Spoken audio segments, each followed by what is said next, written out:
Hello, ladies and gentlemen. My name is Connor. I'm a science fiction, political, and philosophy nerd, a Marine Corps and law enforcement veteran, and a never Trump Republican. I like breaking down alternative media and online politics. Today, I have a debate between Stephen Bennell, the liberal debate lord, and Ryan Mullaly, who is a Republican lawyer who voted for Trump. Let's go. This is the issue that I ran into. I think you don't think it's that bad. Wow, how's it going? There we go. Pretty good. You? I'm surviving one day. I'm going to skip 20 minutes just because I think they're just like nice exchanging pleasantries over the Pixie case. And it's just like, Steven's like, yeah, it's going okay. I want to see if it gets dismissed. I actually want to get into the politics. I understand the scale. The scale is one argument. Sure. We can talk about the scale. I guess it's just a new weapon that we have now to use against our political enemies. And so I guess the thing I'm going to say is that that is a calmer version. It's the mirror image of the arguments Rob was making at me from the right about all the terrible things that the Democrats have done and all the reasons why there must be political prosecutions to teach them a lesson so that the American people can go forward. And he even conceded that he thinks it is a better world, like if you could just be the czar of the universe, it's a better world if we don't have all these political prosecutions. But the only way to get it there in his mind is to go through the mud and to go through the process of dragging every Democrat before the House and bringing charges, all the congressional hearings and that sort of thing. Yeah. We're in this weird political moment where both sides want to escalate, but neither elected representatives are going to. And what I mean by that is nothing ever happens. And in this moment, let's say that we place this into a time capsule. What's happened is Donald Trump and J.D. Vance have been suckered in by their own conspiratorial cult, which, by the way, I am one of the conspiracists, who believes that Jeffrey Epstein, a billionaire financier from New York, was running an underage sex ring that involved Donald Trump and other powerful people having sex with people from the age of 14 to 18. And then Jeffrey Epstein was using that as political blackmail in order to in order to gain clout, fame, leverage, et cetera, et cetera. That, I think, is actually pretty well demonstrated, even though it's a bunch of circumstantial evidence. And the only question is whether or not he served that information to intelligence communities for their benefit. That's the only thing that remains. Now, that's the albatross, that's the anchor around the Republicans' neck right now, is that the leader of the cult of the Republican Party at this time, because the Republican Party has become a cult, might be a pedophile. Now, on the left, the allegations from the Trump admin is that they took some intel that said that the Russian collusion in 2016 wasn't outcome determinative. And then they went back to the intelligence community and said, hey, we want a narrative where the Russians actually did do damage during this electoral process so we can harangue Trump for the next few years, rewrite these reports. Which, by the way, I don't even know if that's illegal. If it's an earnestly held belief, I don't know how that would be illegal, but I also haven't dug into the details. So the Trump admin is promising that we're going to have all these criminal convictions and prosecutions. Actually, the Trump admin isn't promising that. All their sycophants are promising that, but it seems like a distraction away from the pedophile ring. So we're currently being led by pedophiles who are accusing the other side of corruption. And so far, no one's going to jail. I agree with Rob 100%. We just disagree on the facts. Oh yeah. So I mean, but that's what I mean. Like I think that the reason why whenever I talk about this, I get like you can tell when you're actually occupying a centrist position because you get just endless from both sides and nobody's your friend. Well, do you think at this point, do you think that Kamala or Trump would have been better, at least insofar as rule of law is concerned in the United States? Oh my God. If we're gonna do this again. Oh, sorry, not again. I haven't done it with you. I did like 10 hours on these hypos with Pisco. So sure. this is well, so just to be like, sure, but we don't have to do it because you don't have the centrist position, you have the MAGA position on this, right? If you think that they're even remotely equivalent, like if you had to rank from 1 to 10 how bad Trump's rule of law violation has been, and then 1 to 10 how bad either Biden's was or how bad you think Kamala's would have been. No, like, I think Trump's been. I think things have changed. We haven't spoken in a while. Like since we spoke, and I can't remember the exact date, but it was a while ago. Trump's administration's position on particularly freedom of speech, and also, things have changed, but like to a lesser extent, due process, but due process as well, and general rule of law has been quite bad. Like the facts got a lot worse. Sure, so, I wouldn't say quite bad. I would say the worst in all of American history. I think. I don't know. I don't agree with this. R. Hickernell says, Connor, isn't Putin on tape in 2018 saying he muddled the waters in the elections and wanted Trump to win? Yeah, that's one of the contradictory things about Stephen Bennell, the StarCraft streamer. That's awesome, no Ken. That's awesome. Isn't Putin on tape? Yeah. That's the other thing is like, I'm pretty sure there's just evidence that Russia was trying to screw with us during the election. And I think that the intelligence reports don't say that Russia didn't screw with us during the election. They just weren't outcome determinative. That's like the only differentiation. So like, okay, so it wasn't outcome determinative, but the Russians were still screwing with us. And it seems like Trump was overly comfortable with the Russians. And so you're hyperbolic about your narrative that Trump and Russia are friends. And problem, like people mudsling all the time. What was it? Like Jimmy Carter was a traitor to the United States of America by like cozying up and trying to negotiate with Iran.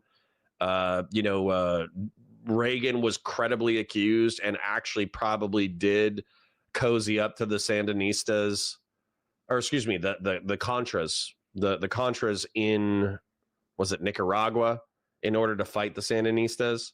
And also he cozied up to Iran and Iraq in the 80s for his own ends. Like, okay. And everybody is too friendly with the Qataris. Problem. But anyways, the point being that it seems like the Republicans have a fistful of nothing right now. That's what it seems like to me. And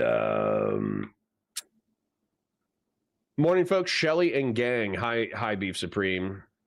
And then Dr. Play Doctor says, who's enjoying vacation out in the forests of Appalachia? This guy. Hope you had a good weekend and enjoy the video. It's a great one. It helped explain to my friend why originalism is awesome. Sick. Yeah, I like Ryan. Ryan's smart cookie. It's ever been this bad, ever. Oh, sorry, real quick. Steven's wrong. The last time it was this bad was the presidency of Andrew Jackson, where I think Andrew Jackson was a governor or something at the time, or a state senator or a senator, something like that. But the Trail of Tears was going down, and the Supreme Court, ruled like, hey, the Trail of Tears is illegal as fuck. And I think Andrew Jackson, even though he wasn't personally involved, or maybe he was, I forget the details, but he's like, oh yeah, the Supreme Court made their ruling, now let them enforce it. And then federal troops just kept doing the ethnic cleansing in Florida against the ruling of the Supreme Court of the United States. So it's pretty bad. We're in a pretty bad position, but I don't know if it's as bad as when we were doing ethnic cleansing while ignoring the Supreme Court of the United States, or the Civil War. Obviously, Civil War was a lot worse as far as, I don't know, people ignoring the rule of law of the federal government of the United States. It kind of depends on how you view like rounding up people and putting them in camps, because American history has some dark chapters. But there you go. Good job, Ryan. You and I are one. You and I are same. There were better. We had better reasons to round up Japanese people and put them in camps during World War II than we did to say that we're at war with Venezuela, and that's why we have the Alien Enemies Act. I think the Japanese internment camps were more. Yeah, but hella illegal, Stephen. Hella illegal. Defensible than the invocation of the Alien Enemies Act. Do you disagree with that? Yes, I do. Absolutely. But for the sake of making it through the content, I'm going to shut up now. Yes, because I think the Japanese internment camps were, and we have to get stats on this, but like my gut read of history is that they were sweeping in a way that is not comparable to what's happening here. Like that really was, you were just being rounded up on the basis of your nationality, and it was being done on a scale that dwarfs what's happening now. That's my understanding of it. Benefit of the Alien Enemies Act is it can be done on basis of nationality. Now, there were way more, I don't know if it was just Japanese, it might have been all Asian citizens or some of the United States, but definitely Japanese. But like if you were a Venezuelan national, you can just be rounded up and deported, not put in a camp, but deported to CCOT as well, right? You're not even staying in the US until this can be, figured out. You're getting deported to a crazy place in El Salvador, right? No, this is the thing. The other thing that I've been pissing off MAGA people with when I pointed out recently is that, like, if you are someone who's pro deportations, and let's just assume for the sake of argument that's what we're talking about right now. Like, all right, sorry, I have to jump in because I'm a history nerd. Okay, so what happened in World War II was we got hit with Pearl Harbor, but not only were we hit with Pearl Harbor, there was some incident that happened in Hawaii. You can Google it. I forget the name of it, but if you Google like Japanese pilot Hawaii World War II, you'll find it. And what happened was one of the Japanese pilots who got shot down over Hawaii was actually hidden by American citizens and Japanese immigrants within the United States. Like, this dude got shot down. He's an enemy. He just shot, like, he would participate in a bombing run that killed 3,000 Americans. And there were local Japanese people who helped hide him from from soldiers and from law enforcement. And so that was like a huge betrayal, like where we're like, what the fuck? Why do we even have these people? Bear in mind, we were probably racist as shit, but why are we going to have these people as our co-nationalists, as our co-citizens, when they help the enemy openly? And so that, along with rumors, which I think these rumors weren't confirmed, but there were rumors that there were Japanese submarines off of the coast of California. Those rumors helped fuel the fear that Japan was actually capable of a invasion or at least attacks on the west coast of the United States. And so what they did is they took all the people of Japanese descent from the west coast and they said, hey, you can't live here anymore. You can't have your property. You can't live day to day. You can't do what you want to do.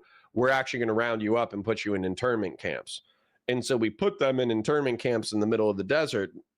And then what happened was the conditions were bad. People died from like medical issues that were preventable. Like people had heart attacks and they died randomly. People had strokes, they died randomly. People got pneumonia, they died randomly. It was just bad conditions. And then a few young people, mostly young men, tried to escape because the conditions were so bad, and they were shot and killed. Now, after all those incidents, a lot of the Japanese citizens in those internment camps are like, hey, you're treating us like cattle. This shit is fucking evil, and you've killed some of our sons, and we're still American citizens. We're still U.S. citizens, and most of us have nothing to do with this fucking war. Please treat us like human beings. And so what ended up happening is the conditions in the camps improved over time. And then by the time that it was like the end of the war, because bear in mind, the war was like, I don't know, 41 to 45. So it was like 4 years, right? By the end of the war, like they had like buses that would take the teenagers to school. And they had buses that would take college age people to colleges.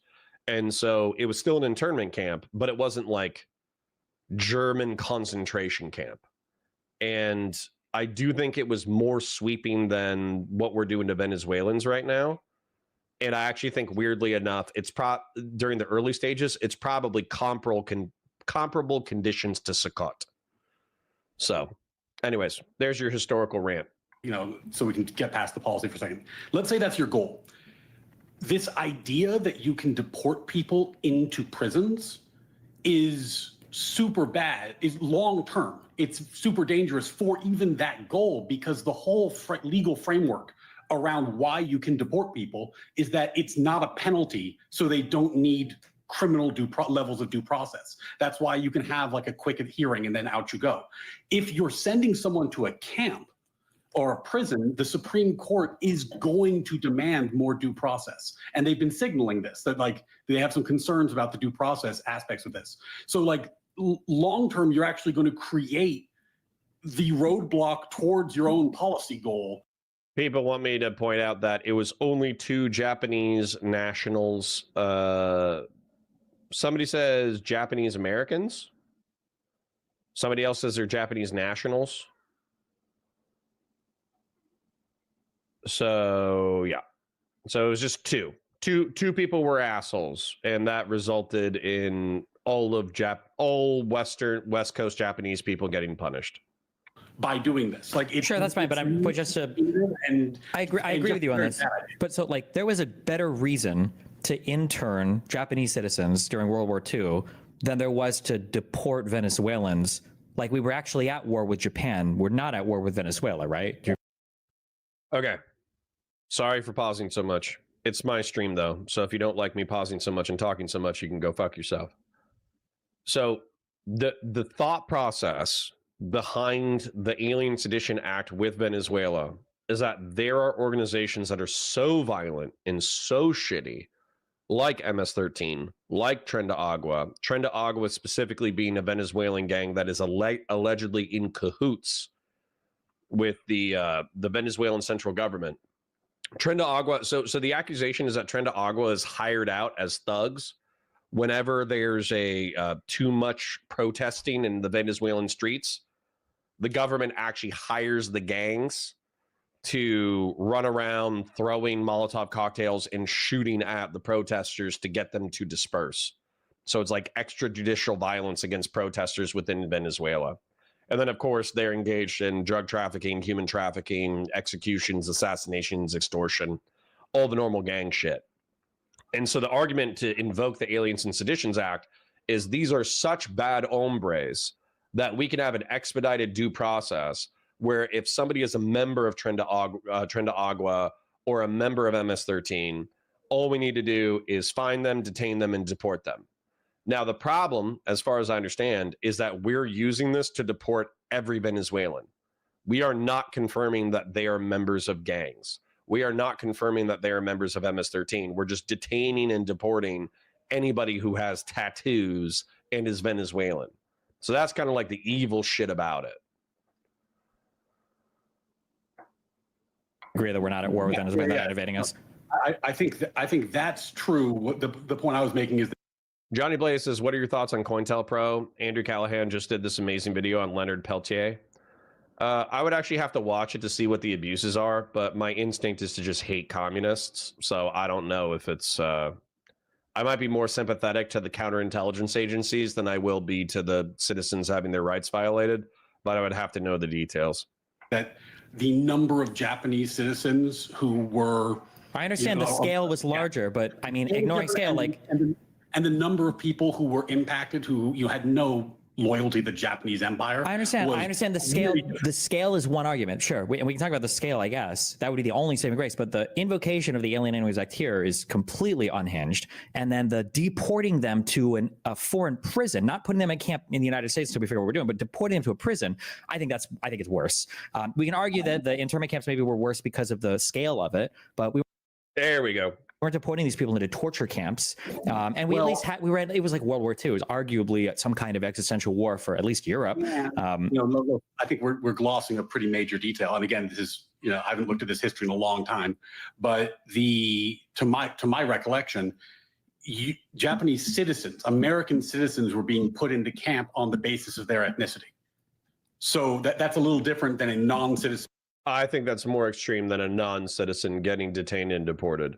Now, you can argue that Sakat is very fucked up, and I'm not going to disagree with you, but I do think that there is a difference in category between citizens and non-citizens. I actually think that the entire internment camps were probably constitutionally illegal. And being deported, yeah. Wasn't it required to show some citizen trace for the World War II for the internment camps for the Japanese? I don't want to go on a huge limb here. My recollection was that citizenship was not like a factor. I thought it was just nationality. If citizenship if you could be a Japanese American citizen and then you wouldn't go in the camp, that would be a good argument in favor of your position. But I think it was the other way around. I wouldn't, but I need to look at it. Okay. Even so, you had some tie to I haven't done this. It says Japanese and Japanese Americans, so second generation Japanese people, which would be American citizens. But I mean, okay, so that's a pretty big difference, right? It is a big difference, but it's still more defensible than saying that we're at war with Venezuela. Hold on. Listen, dude, I'm gonna call bullshit on this. I'm gonna call bullshit. Okay. Finding Venezuelans and deporting Venezuelans to Central America, to Sicut, is fucked up. I need you to hear me when I said that, okay? Chat, do you hear me? Do you hear me that I said that it's fucked up? Okay. Now imagine that after 9/11, we just detained everyone. Let's use nationality. Let's not even use religion. Let's say that we detained everybody from Saudi Arabia and put them in camps for a decade while we fought the war on terror. And people in my chat are like, oh yeah, well, we were at war. It's like, okay. Are you sure? Are you sure you want to use the we're at war? Yeah, what the fuck? I think you guys are coping. I think you guys are coping like crazy. Kazra Che says, disagree. Christian Valera says, I was wrong. Yoshia Harada and his wife, Irene Harada, were both born on Hawaii, making them U.S. citizens, but another Japanese national, Ishimatsu Shintani, immigrated to Hawaii. Yeah, it was something crazy where, I think it was 2 or 3 people hid the Japanese pilot, and then the Japanese pilot did have a gun, and they didn't force him to surrender any of his weapons. And then I think some of the cops showed up, and then when the cops showed up, they got into a gunfight, and the Japanese pilot killed a few people. I forget. Andy B says, both are bad. Racially locking up your citizens for their crime of being Asian is worse than sending people who are all broke in the same law to a third world prison. Yeah, I think we can break bread on the fact that it's both pretty messed up, right? Do we have to argue? I think we're all on the same page, right? We're all on the same page. Even if Steven, I feel, is wrong on the fact that he thinks that what we're doing right now is more messed up than the internment camps. I think the internment camps are more messed up than the Sicut stuff. But can we agree that they're both messed up? Can we break bread on that? If by effed up you mean unconstitutional and un-American, then yes, it's effed up. Yeah. So 3 people helped the pilot. Okay, cool. That would be 30 people, lol. Sure. Conservative liberalism says Saudi Arabia. We were busy pretending they had nothing to do with it. It was Afghanistan, remember? Well, truth be told, the Saudis were the financiers. For those of you, can I do this real quick? Can I do a geopolitical rant? I know I'm all over the place, but can I do a geopolitical rant? Can I do a paint? Don't you guys love paint? Don't you love it when Destiny paints? I love it when Destiny paints. So let's say that we have Saudi Arabia. Then we got Iran, some cringe shape like this. Then we got Afghanistan, which is another cringe shape like this, okay? So Saudi Arabia has Mecca and Medina, and I forget exactly where they are, but let's just say that they're Mecca and Medina are somewhere in here, right? And so there's a shitload of rich people in here. Well, the Soviets invaded Afghan. And so Osama bin Laden, who is the son of a construction magnate, and I'm saying magnate, Magnate, magnate. He's basically bin Laden is Trump in Saudi Arabia. Okay. Osama bin Laden, just think about it that way. The way that I associate Trump prior to the presidency with real estate development is the way that the name bin Laden is associated in Saudi Arabia. It just means commercial royalty, like billionaires, multi billionaires. And so in Afghanistan, they're fighting the Soviets. And so what ends up happening is Osama bin Laden, he's like, oh man, the Kafirs, the disbelievers, they're invading the Ummah, you know, the Muslim territory, right? And so he flies to Afghanistan, specifically Eastern Afghanistan, and he builds a network with the Taliban, which are the Pashto,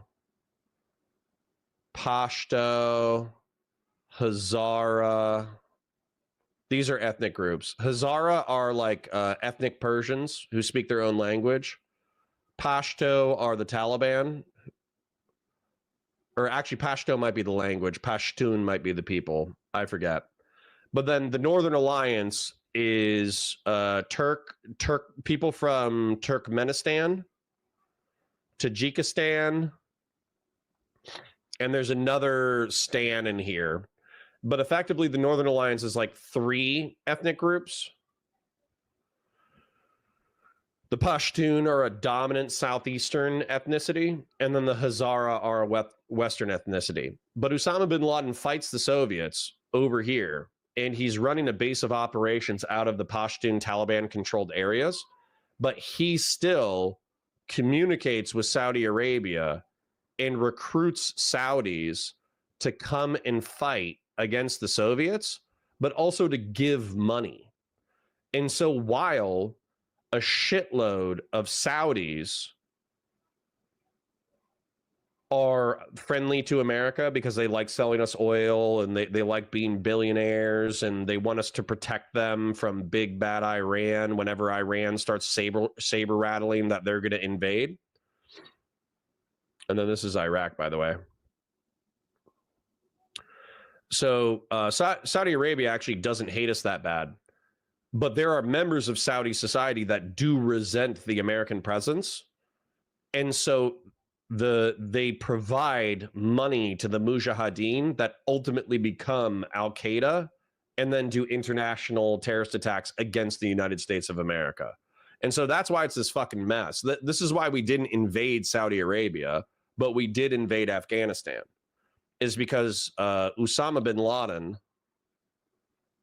this is a terrible drawing, but Osama bin Laden, he worked with the Taliban in order to institute like a Islamic theocratic state in Afghanistan, but he got his financing and support and recruited jihadists from Saudi Arabia. That's the relationship. Anyways, thank you for tolerating my severely under-caffeinated geopolitical rant. I think, like, for example, like if the policy of the Trump administration was to deport American citizens of Venezuelan descent, that would be an order of magnitude worse than what he's doing. Well, like, but that's kind of clearly, so. But without the due process, which the Alien Enemies Act allows him to evade, I mean, that's kind of what he has the power. Sorry, Mr. Universe says they didn't legit lock them up because they're, oh my God, Japanese. That's where you're wrong. Mr. Universe, I think you're absolutely fucking wrong. I don't think you know what you're talking about. Power to do now, right? It wasn't like it doesn't allow them to do that. There are the Alien Enemies Act. Sorry, my kid's screaming in the background. You can hear that. You know, whether or not there's an invasion or a war, there's these different predicates, and whether or not there are alien enemies, those are. Well, I have a bet with P-Scope on this, but I'm pretty sure those are non-justiciable. I don't think we know for sure, but probably they're at his discretion. The due process part isn't. The Supreme Court, I think, has been pretty clear that the due process point, like if they're pressed on that, they're going to, you know, that is an issue that the court can rule on. Did you provide adequate due process? Now, due process doesn't require a lot in this area. It could be a very quick hearing. It's not like a trial, right? But the courts are definitely not deferring to him on whether or not due process needs to be followed. Sure, I'm not. It gets weird around the justiciable part. Is that the issue that they're fighting about right now in court? Because I think I don't remember if because if you say the initial invocation is non-justiciable, you get into really weird areas about that. Regardless of where they fall in the legality for the invocation of the Alien Enemies Act, I feel like if you look at the situation of the scenario and everything going on, like I'm not going to defend internment camps or whatever for Japanese in World War II, but like there is a understandable world where somebody would do that isn't just purely motivated by racial hatred, that doesn't involve like an outright lie. We were, at least my understanding is we were at war, a relatively existential war with Japan in World War II. We're not at war with Venezuela. We're not being invaded by Venezuela. The invocation of that act, and we're not using this to just arrest people and round them up or deport them. We're using it to deport them into like prisons in El Salvador. I won't, whether the concentration camps or they torture people there or not. I mean, we can argue about it. I mean, it seems like most people agree that.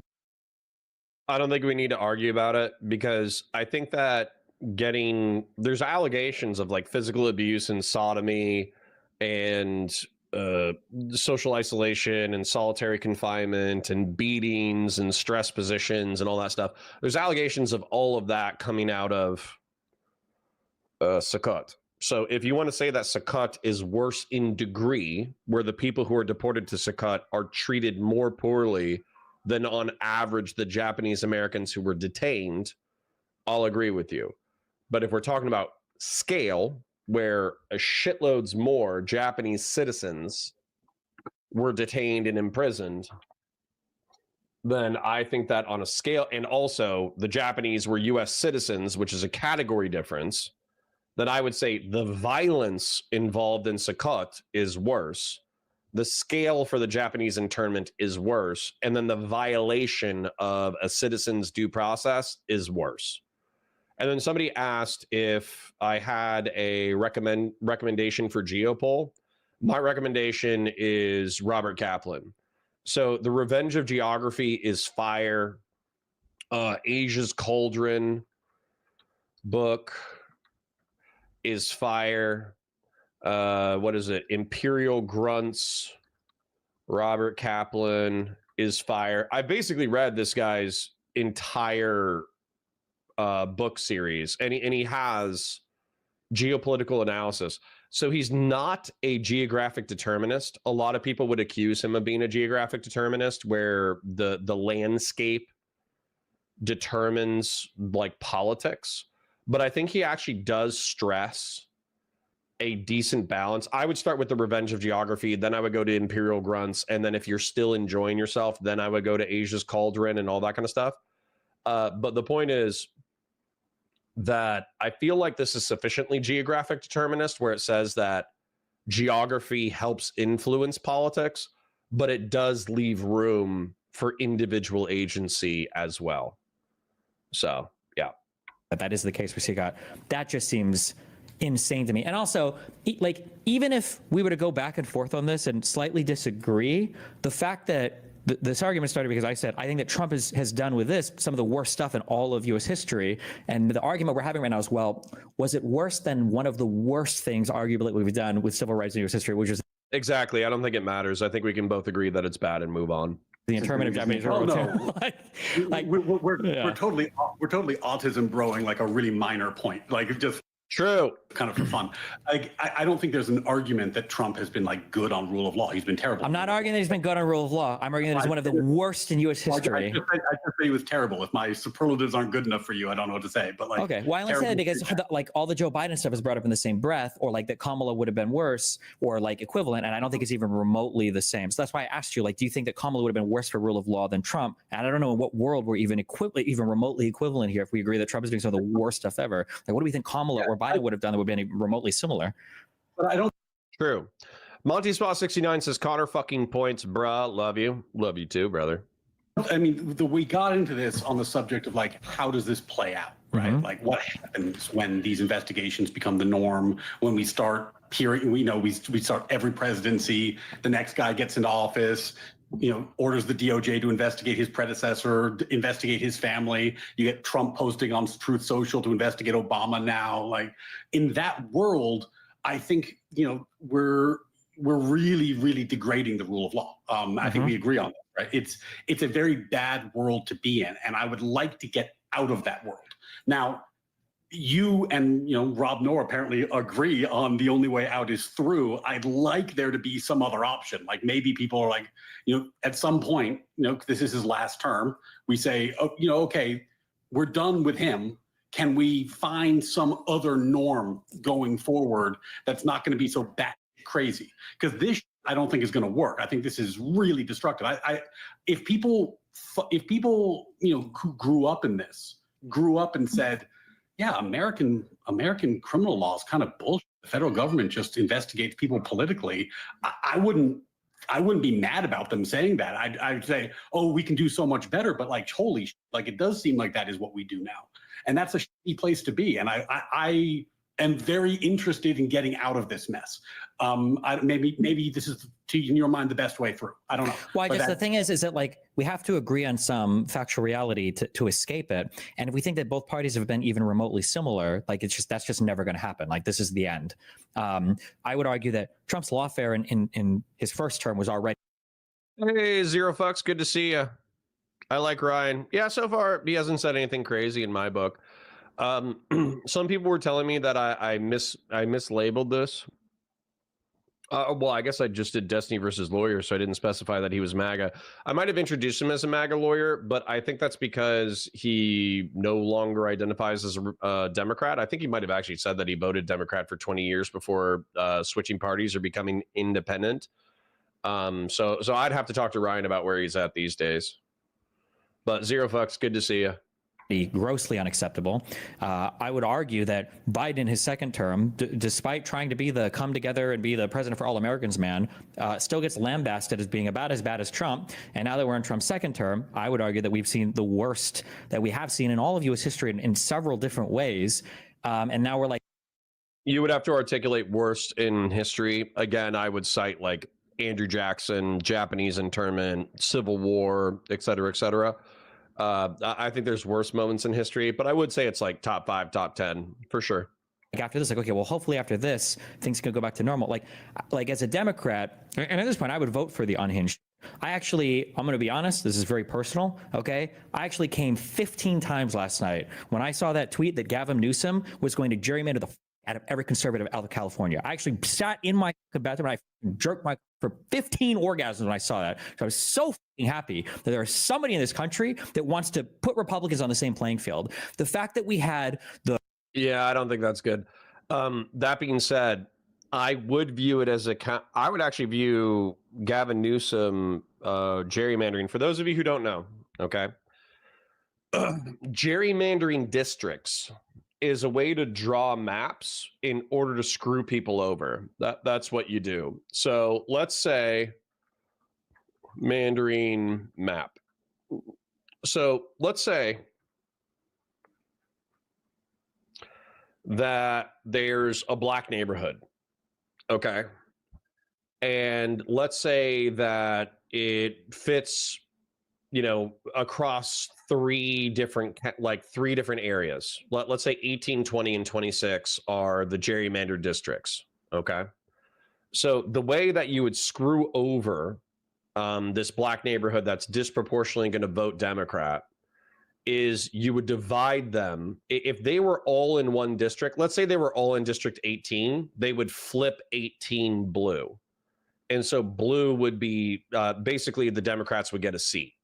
So the way that you screw them over is you draw the map arbitrarily so that it splits the black neighborhood into 3 different Republican-controlled districts.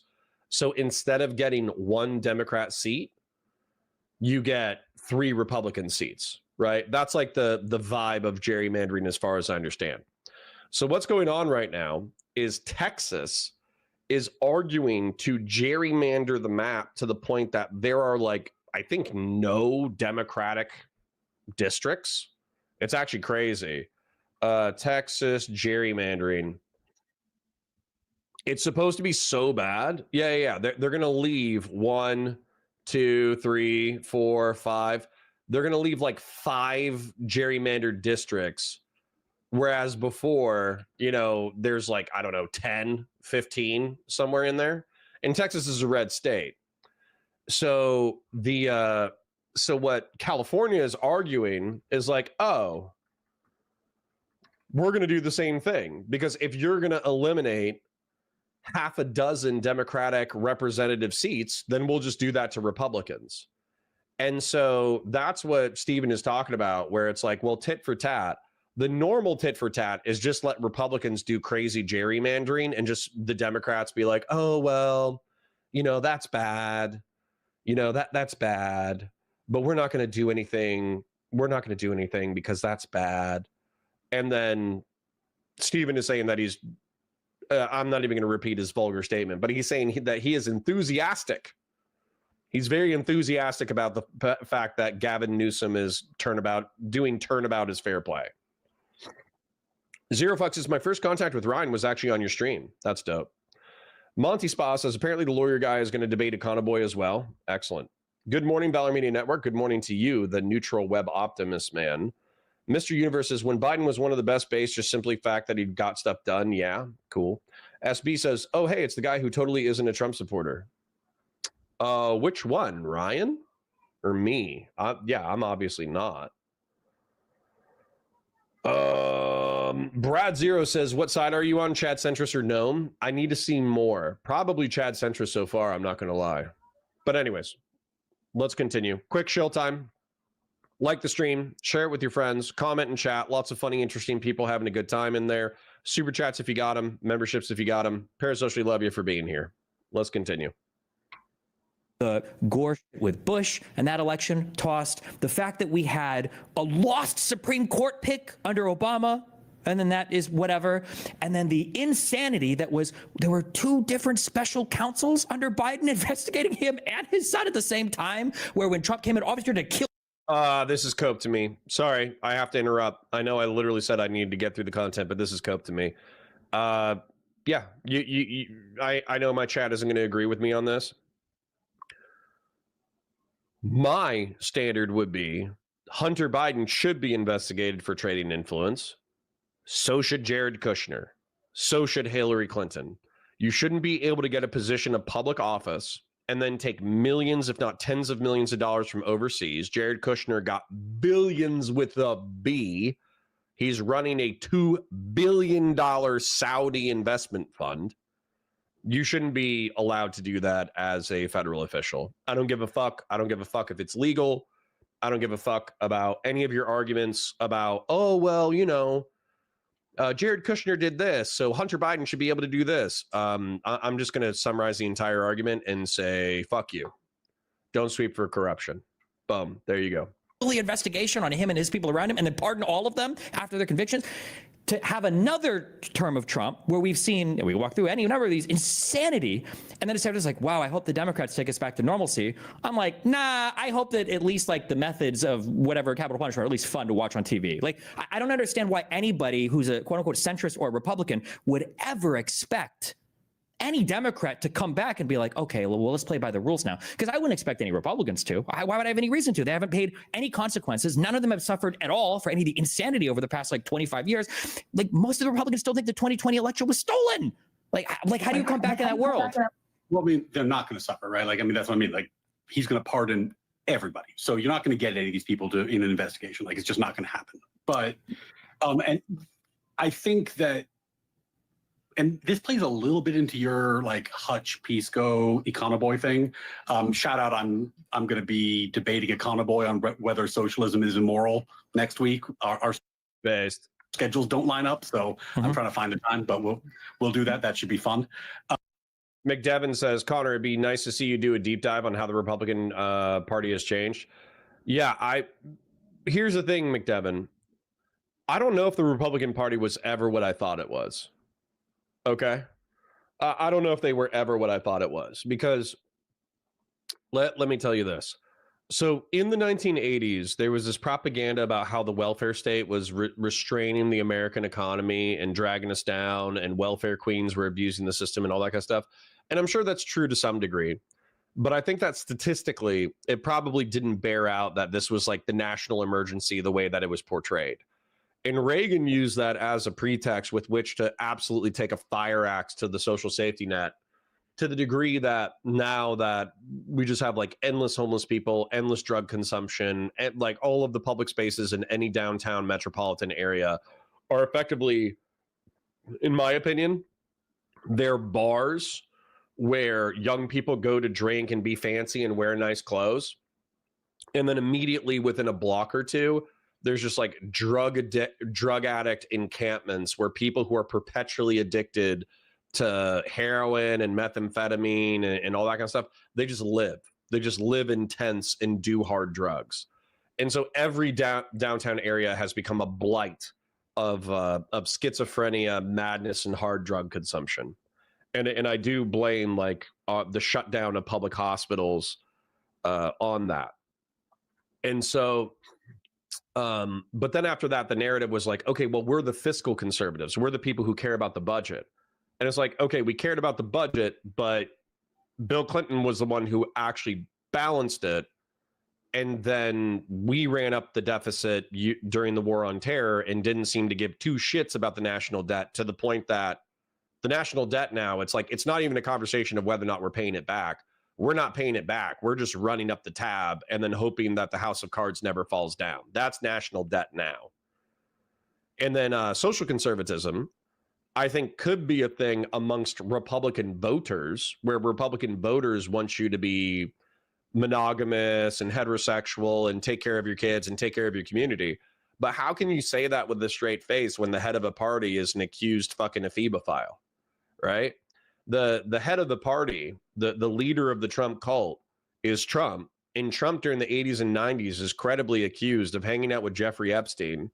And Jeffrey Epstein is in turn credibly accused of soliciting girls from flyover states who were aged 14 to 18, recruiting them into sex acts.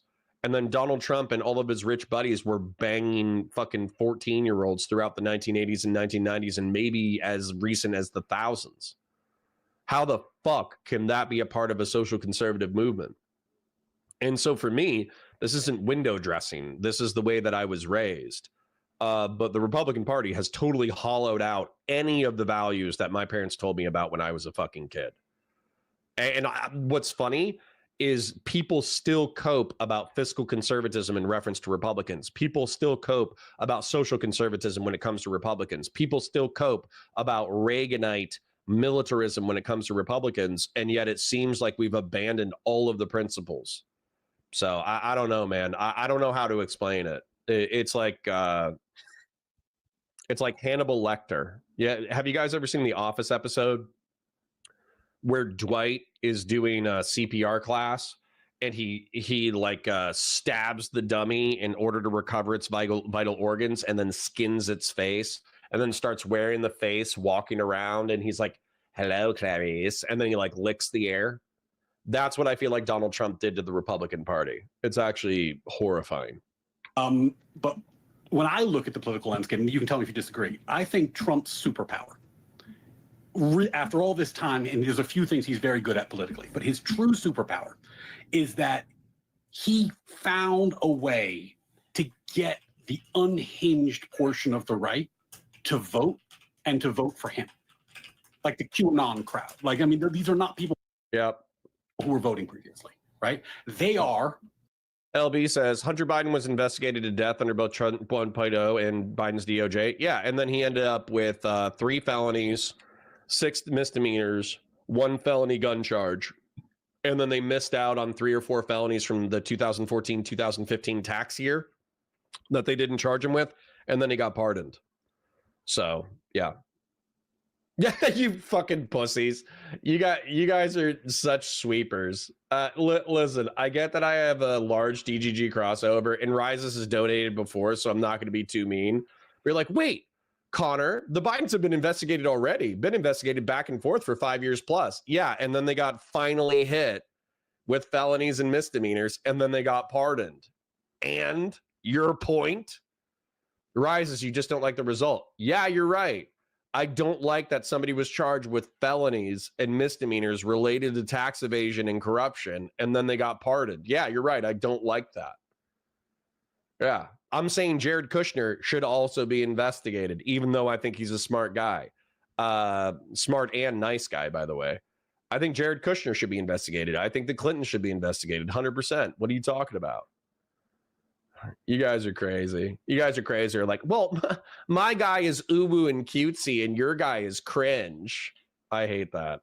Dude, I'm not going to lie. I hate that in my chat. JL says, Connor, both sides bad take incoming. No one likes Hunter.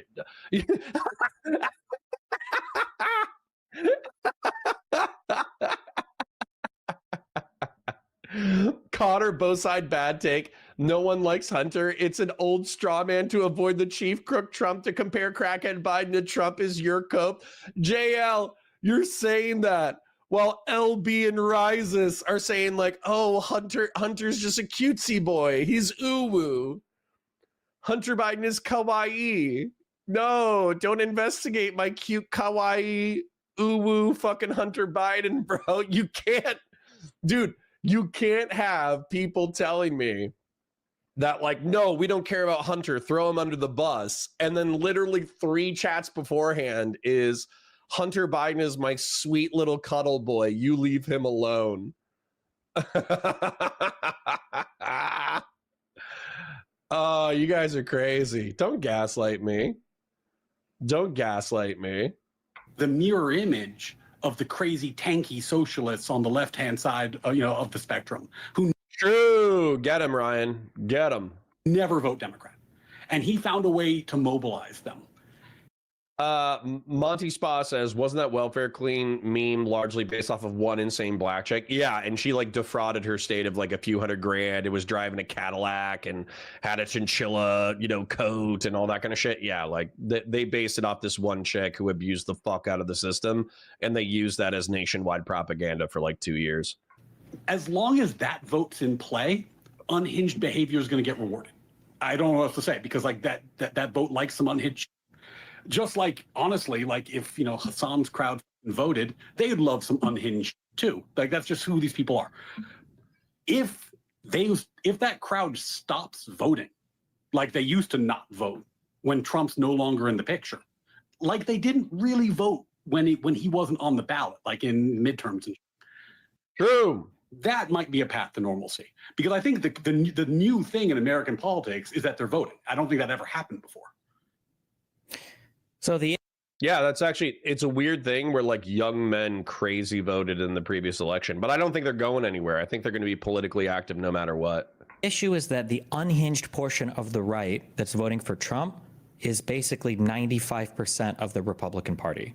Trump has, within the Republican Party, some of the highest approval ratings of any president in history, despite the fact that he has some of the lowest overall approval ratings, the second lowest. The first lowest was him in his first term right now. That something is fundamentally broken there, and I think it's a mistake to view it as just Trump. I think that McConnell saying that they were going to force Obama to be a one-term president, I think that McConnell refusing to even have a Senate hearing for Merrick Garland as an Obama Supreme Court pick, despite... Yeah, that was pretty crazy. Rises for HK38 says, has the Bidens already been investigated for like 5 years plus? It seems like you don't like the answer. Rises, put this in your pipe and fucking smoke it, okay? Hunter Biden was charged with 3 tax evasion felonies, 6 misdemeanors. There were another 2 or 3 felonies that were allowed to pass the statute of limitations for expiration related to the 2014, 2015 tax years. He was on the verge of being prosecuted and convicted, and then he was pardoned. So if I say, yes, the Bidens were investigated, and yes, Hunter got in trouble, but his daddy pardoned him at the last minute, what you say changes nothing. And there was also like, and by the way, here's another thing that pisses me off. Y'all were sweeping the whole time. Don't tell me like, oh yeah, well, justice served. You guys were complaining the whole time. You're like, there's nothing there. There's nothing there. There's nothing there. Hunter Biden is uwu, he's kawaii. He has a huge dong. Leave him alone. Who doesn't smoke a little bit of crack and bang a few whores every now and then? That was your entire line of argumentation the entire time that I was arguing. Like, no, this dude's a piece of shit. He sold his family's name to like corrupt foreign entities. He traded money for influence, and the only thing that you guys are arguing is that he defrauded foreign people because he never delivered the influence that he proffered. That was your argument. So no, don't piss on my leg and tell me it's raining. Just, we can drop it. We can drop it. Don't worry. We can just drop it. the election being a year away. I think the Ken Starr 5-year obsessive investigation into Bill Clinton to try to find some reason to get him impeached or thrown out of office. I think that the Supreme Court ruling in Florida that forced Gore to resign that election before truly they had the recount they deserved. I think all of these things and the lack of consequences that conservatives have ever paid for anything. If I was a random person and I ventured into American media and I thought about the U.S. budget, I would think, man, Democrats are spenders and Republicans come in and they really reign, or they try to get the reins, I guess, at least on the spending. That's one thing I can say about conservatives. And then if I were to tell them, the last budget surplus we had was under a Democratic president, that most of the spending actually happens under Republican presidents. Like nothing is real to any of the conservatives. They don't have, how do they even have the reputation of being fiscally conservative? Like Donald Trump right now, we just had our big, beautiful budget. He's trying to pressure the Fed to lower the interest rates. Like nothing is real. And when there's no shared reality, I don't know what, would you truly expect if a Democrat gets elected next time to try to go back to normalcy when you've got subhuman, degenerate, hellspawn demons like Jim Jordan and Comer and Marjorie Taylor Greene and Mike Johnson and all? Dude, I love this comment, though. SB says the gun charge was bullshit, though. So you have liberals, right? Sorry that we're distracting from the content. My apologies. Like the stream, share it with your friends, engage in chat, super chats if you got them, memberships if you got them. But SB, I don't know your politics, so I'm not trying to project. But you have right-wingers who say the gun charge was bullshit because you should be able to get a gun no matter what. Then you have liberals saying that the gun charge was bullshit because he lied on a 4473, and that's a rarely prosecuted crime. But what's so funny about that to me is that Hunter Biden, the reason why that law existed was because he was in the throes of crack addiction. Okay? That's the reason why he got charged and convicted of the 4473 violation, which is a paperwork that you fill out. So effectively what you're arguing is that people who are currently addicted to crack should be able to go into gun stores and buy guns. And if they lie on the paperwork, it's not a big deal. I'm not saying you're a liberal. I have no idea what your politics are. But there's plenty of liberals who make that argument. That's fucking crazy. You got just say it. Just say it. You have similar to how you're accusing other people of having no principles. You also have no principles. Whenever your team does it, it doesn't matter. Okay. Just admit it. You're tribalist fools. You don't have rules that you hold in your brain, and when one side that you dislike violates it, you press them on the rules, and then one side that you do like violates it, you also press them on the rules. You just have this in your brain that this is my team, so when they break the rules, it's okay, and this is the enemy team, so when they break the rules, it's bad. Just admit that you're like that, right? And then we can move on. Now, because I have 3,000 fucking IQ, can track the fact that I care about the rules more than I care about the tribal identity of the people violating them. Therefore, when the tribe that I like does the wrong thing, I yell at them. And when the tribe that I don't like violates the rules, I yell at them too. It's called having principles. It's called believing in the rule of law. I can't believe it. Why are liberals arguing to me that people within the throes of crack addiction should be able to buy firearms? What the fuck are you talking about? What's your problem? What is your problem? These actual satanic figures still crawling around the House and in Congress. I just don't know how you would ever expect that to happen. Well, I mean, if we're going to be in the, everyone's a satanic figure land, it certainly won't. I think they are satanic. Wait, we hate Hunter? You people are that insane? I don't even hate Hunter on a personal level. Just have standards, you fucking tribalist freaks. What's your problem? Figures. They are satanic figures. This is the issue that I run into. I think you don't think it's that bad. No, I think that politicians, by and large, Fung Dark, there's a big difference between a corrupt politician simply because he was charged with a preemptive pardon to protect purely political attacks from the absolute maniac coming into office. Fung Dark, you're fucking coping. You're fucking coping. The charges came from Biden's DOJ. It was Biden's DOJ that charged Hunter. The prosecutions after the fact may have been politicized, but the charges themselves came from the Biden administration. What the fuck are you talking about, man? You guys just like, just admit it. You're tribal. You're tribal like everybody else. You're all tribal freaks. Just admit it. No one said, Connor, you gaslighting your audience without evidence. No, I'm not. You're pissing on my leg and telling me it's, yeah, Hunter Biden is neurodivergent and a minor. Oh, you guys are crazy. Oh, you guys are crazy. Anyways, let's try to get past that. Everybody just shut the fuck up about Hunter Biden. You're going to trigger me into getting one guide. And if you keep talking about Hunter and I keep talking about Hunter, that's on you, not on me, okay? We're here to watch Ryan Mullaly, the centrist lawyer, argue with Steven, the king of liberal debate bros, and you guys are triggering me over your tribal defense of corruption when it's Democrats, but not corruption when it's corruption when it's Republicans. It's both corruption. Just let it be corruption. Jesus Christ. Are immoral and like to win. And the right has coalesced around what is winning. You know, the question I was posing is that working because it's the new normal?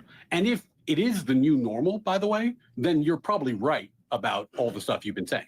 Like, if that's the new normal going forward, then there's no reason that I could give why Democrats should. No. Gen X says Hunter cheated on taxes like all rich people do. Doesn't make it okay, but by comparison, it isn't even the same ballpark as the open, ongoing corruption in the White House. Okay, I agree. Okay, paint time. You guys did it. You guys did it. This is not my fault. This is your fault. Okay, so let's do Hunter Biden. Let's do a scale of 1 to 10. Let's do a line. Okay. And then that's my y-axis. Here's my x-axis, okay? And then let's put a 1. Damn, that's a fucked up 1. Then let's put a 10. Okay? It's going to get dicked up very quickly, okay? Then let's put a 5 here just for things, okay? So here is Hunter Biden cheating on taxes, okay? Actually, you know what? I'm going to put it at like a 3, okay? Here's Hunter Biden cheating on taxes, okay? Because he wasn't just cheating on taxes, right? When you say cheating on taxes, what I'm assuming is people declare stuff on taxes that isn't fair, right? They claim business expenses that shouldn't be business expenses. What he did is he took millions of dollars from corrupt foreign companies in consultation fees. He moved it back into his family tax-free, and then he claimed business expenses that were fraudulent, that involved staying in hotels and doing shitloads of illicit drugs and banging hookers. So I'm actually going to take this from, let's say tax evasion is a 3. I'm actually going to bump that up to a 4, okay? Because of how egregious it was, okay? Then in my opinion, Hillary Clinton is worse than Hunter Biden. This is Hunter Biden, okay? Hillary Clinton is worse than Hunter Biden, in my opinion. The reason why is because she was the Secretary of State, and she was the, what else was she? Secretary of State and presidential aspirant, right? She wanted to be the president, okay? And what she did is she did the Clinton Foundation, where foreign nations poured in billions of dollars for charitable organizations that her and her husband and Chelsea got to capitalize on and use for their good name and their clout and influence while she was Secretary of State. Okay, so I think that that is just corruption by another name. So I'll put Hillary Clinton at a 7. You could actually argue the inverse if you wanted and say like, oh, Hillary Clinton's actions and Bill Clinton's actions, like them taking $1 million book deals from foreign corrupt governments and them being uwu cute boys with foreign corrupt governments and all that kind of stuff, while Hillary Clinton is still in positions of power and expected to be in future positions of power, you could actually say, since it's all legal, that you could invert these if you wanted to, if you want to mentally. I'm just telling you the way that I view it. Okay. Now, Jared Kushner running a fucking sovereign wealth fund that's $2 billion breaks the scale. Okay? Here's a 10. Jared Kushner running a $2 billion sovereign wealth fund is a fucking 15. Okay? And then Trump rug pulling his own audience and then using the Trump coin to receive billions of dollars from foreign entities is a fucking 20. So you can say, oh, Hunter Biden is just an uwu cute boy. He only did a 3 out of 10 on the corruption scale. And you can say Hillary Clinton is uwu and kawaii. She only did a 7 out of 10 because technically she didn't violate any laws. She just collected billions of dollars from foreign governments while serving as Secretary of State and then used that to launder her and her pedophile husband's reputation. You could say that if you wanted to. And you can also say that Jared Kushner and Donald Trump are substantively worse. But just because they're substantively worse doesn't mean that these two people aren't corrupt. Okay? Fuck you. This is how I see it. And if you don't see it that way, I think you're coping. All right? I'll just leave that up there in case there's any questions. Rises for 78 HK says, not saying he's faultless, but the felony cases has nothing to do with the corruption you were talking about. Yes, it does. It's the tax evasion related to the corrupt finances that he took in. The question is, how many more investigations are required? None. It's done. He's been pardoned. True Zealot says, Connor, why are we even talking about this? Didn't you know that Sydney Sweeney is leading the revival of the Reich in America? MAGA is just using Hunter to distract from the American Eagle ad campaign. All right, back to the content before I get too distracted. Should attempt to do like sane, old school, respect the institutions, respect the office type behavior.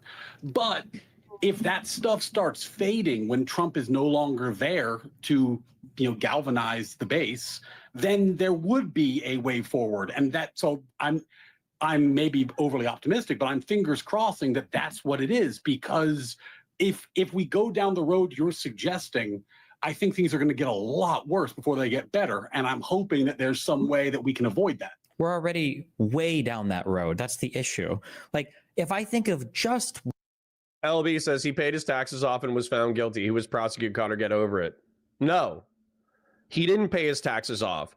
A fucking super donor from the Democratic Party paid $1.1 million to the federal government to cover his tax bill. Then he sold $1 million worth of paintings, and he wasn't prosecuted because he was pardoned. Once again, you're just like factually wrong, LB. You just like saying things. Yeah. Just the Eric Adams scheme. Is there a single thing that Biden in his 4 years did? Okay. You guys are fucking... I have to use an ableist slur. I'm sorry, Ken. I'm sorry, Mom. I'm sorry to Jesus. You guys are fucking retarded. Hunter had already repaid the back taxes and penalties. If he wasn't Biden, he would have never been charged. Bullshit. IRS agents said opposite. Not only did the IRS agent say opposite, what was it? Democratic donor who paid Hunter Biden's taxes. He didn't pay his back taxes. Kevin Morris. I don't want AI. Why would I want AI? Kevin Morris, a Hollywood lawyer and Democratic donor, loaned Hunter Biden at least $5 million to pay off his tax debt and other personal expenses. And I'm pretty sure $1.1 million of it was just a gift. He was just given $1 million. Kevin Morris just paid $2 million of unpaid tax liability. So you guys are just coping. Hunter Biden wasn't working, and then the federal government says, hey, you cheated on your fucking taxes. Pay these liabilities. He didn't have any more money because he was a fucking drug addict and a cheat and a corrupt liar. And then Kevin Morris paid $5 million through a loan, but paid $2 million as a gift. That's also, to me, indications of corruption. What the fuck is wrong with you guys? If I start smoking crack and fucking cheating on my wife and getting my sister-in-law hooked on methamphetamine, are you going to have this energy? Are you just going to be like, oh, Connor's like an ooh-woo cute boy? Get the fuck out of here. Thank you, baby. You guys are full of shit. You're full of shit. Just admit it. You're tribally compromised. That's going to be my response from now on. Just so we can get through the content, I'm no longer responding to the details of it because I'm right and you're wrong. I'm just going to call you tribally compromised, and I'm going to move through the comments. I can't anymore. We're not. The content isn't even about Hunter Biden. You guys just need to sweep. Okay. Just on that, even cumulative to that one, the Eric Adams thing. Okay, Mellow D, you are tribally compromised. I mean, you can pick so many. Like, I mean, Trump's crypto thing. No. I'm saying, I know. Hold on. I know you're on the Trump side. I'm asking, in terms of Trump and the Eric Adams scheme, is there one thing that Biden did? Yeah, I'm agreeing with you. I'm saying Dominic Gayata, he was already charged under the Biden DOJ. You're tribally compromised. Like, you could pick the Trump crypto thing, and you say like, well, what? LB, then drop it and stop gaslighting. No, you're tribally compromised, and you were wrong about half a dozen other things that you said. If you don't want me to comment on it, shut up about it. What's the second most corrupt thing after that? And yeah, but I'm just saying that, like, because we keep saying that like both sides, like you said, politicians are immoral and like to win, and I'm saying that no, I'm saying that MAGA and the conservatives. KO Dave says there's a false equivalency here. Hunter Biden was never part of the federal government. You're tribally compromised. If my brother. Actually, not even my brother. Let's say if my son, let's say I'm president of the United States, and my son starts going overseas in order to promise people that he has the inside track in order to get people deals that allows them to do business in the United States of America. That's corruption by another name. You're tribally compromised. Shut up. Are very special outside in their own world right now. None of this was normal or normalized prior to. I think that what I'm saying there is that I think there's a difference between someone like, Trump, or maybe like smoking crack isn't a crime. Possession and selling crack cocaine are. LB, you're funny. I don't know who you want to pick as your chief satanic, figure. Marjorie Taylor Greene, maybe, I don't know. Like a true believer. And then there's somebody like a Mitch McConnell who, I don't think he likes Trump. I don't think he's particularly enamored with Trump. I think he likes winning. I think that he's willing to ride the winning horse, even if it's kind of gross. And I think that the opportunistic politicians will change course if the wind changes. The true believers won't. But I mean, I guess my assessment is different than yours. I don't think the true believers are 95% of the base. I think that I think that they are part of his base and a big part of his base. But I don't know Sure, but then if you agree on the scale, when I ask who's worse for rule of law, Kamala Harris or Donald Trump, what are you possibly considering in your mind to make these two even remotely equivalent? I didn't say they were equivalent. But it sounded like there was like a heavy consideration there. Like would you agree that Kamala Harris would have been immensely and supremely better? I was trying to decide if I wanted to pivot into the giant debates that Pisco had and I had on some of these topics, and I opted not to. There are certain things that the Democrats were doing that I thought were really bad and caused them to lose. And in that moment, they deserved to lose. I certainly think the Trump administration has done some terrible things, and hopefully they will lose as a result. Like when you think of like things that the Democrats did, what is the single most worst horrible thing you can think of over the past 10 years with regards to like rule of law stuff that you think the Democrats did? Oh no, that's why I didn't pivot to it, because it's not going to be Probably killing an American citizen without due process. Now, I agree with Obama with killing that American citizen. I think there should have been a due process in order to do it. The same thing. It's like, I think that the Democrats were on the verge of attempting to make racial preferences legal in a lot of places, which I thought was pretty gross. I thought that the cover of Biden's health and whatever was happening Biden's health not relevant to rule of law, and Trump's health is currently being covered up by the entire Republican establishment as well, right? Well, sure. So I understand. I'm just trying to understand.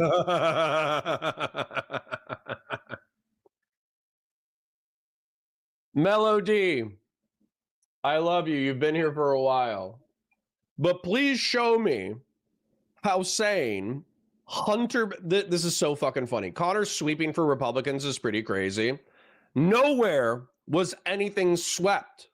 I will refer you to my fucking drawing. Hunter Biden, 3 out of 10, 4 out of 10 on the corruption scale in my personal fucking thing.